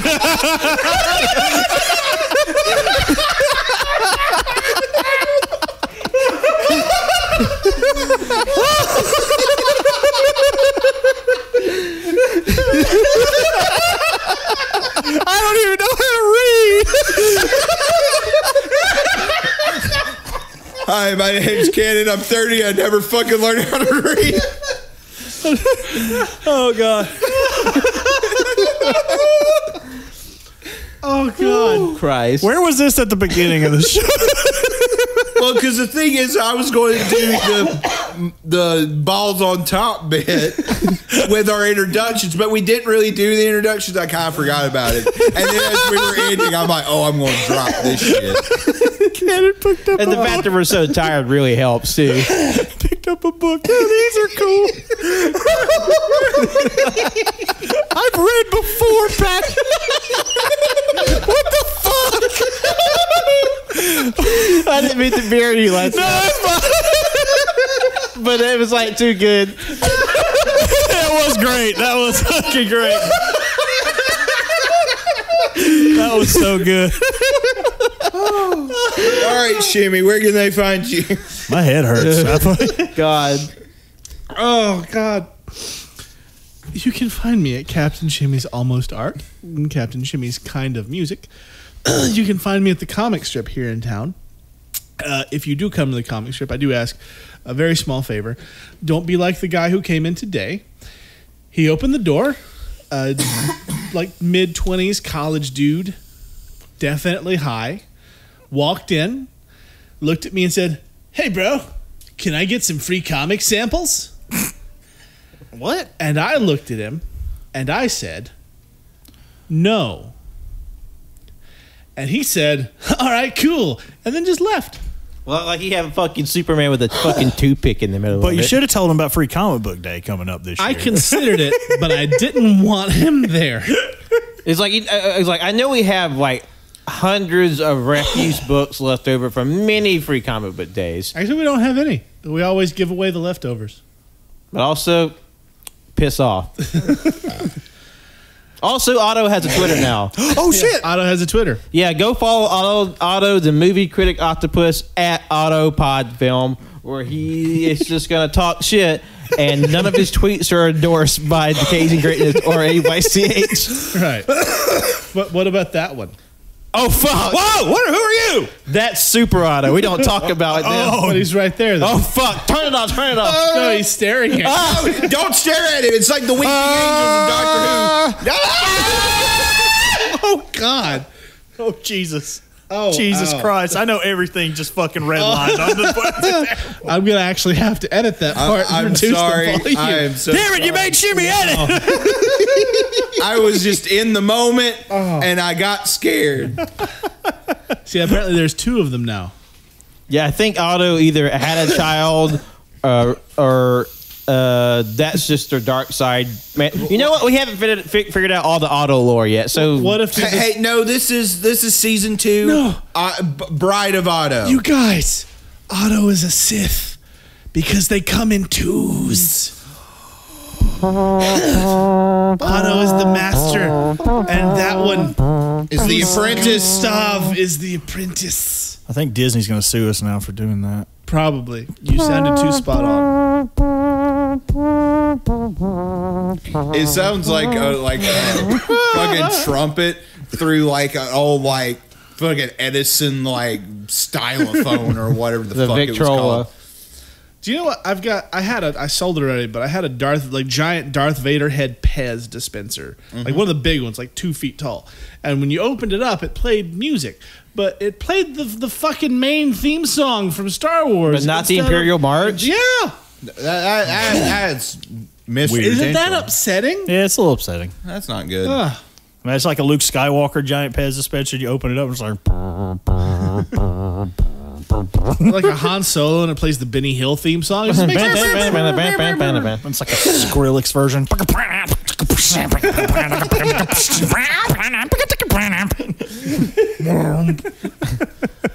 God damn it. Anyway, thank you for listening. If this has even been released, it's random bullshit. Happy for New Year 2.5 hours in October. Happy New Year in October. Now I'm gonna push to get this one out this month. This is too funny. Yeah, we want our reference to be at least somewhat topical. Yeah, because like if we wait 9 months, none of this shit's gonna make sense. Which would make it even funnier for everyone else. At least, funny for us, maybe for y'all. Hilarious for us, terrible for our numbers. Completely incomprehensible.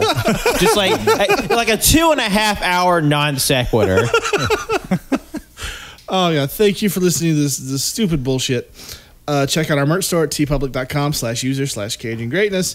And we'll see you next time, or last time, or at some point. I don't fucking know. Time is a construct. We'll see you. I'm going to go eat my Red sandwich. pop, We'll Red see pop. you. Won't miss. But you won't see root us. beer, Fago. I'm doing the John Cena thing, but they can't see it. Yeah, can't see it. Nah. Good night, everybody. Good night, Babs. Red pop. It was a bad weekend for little Justin. I called it.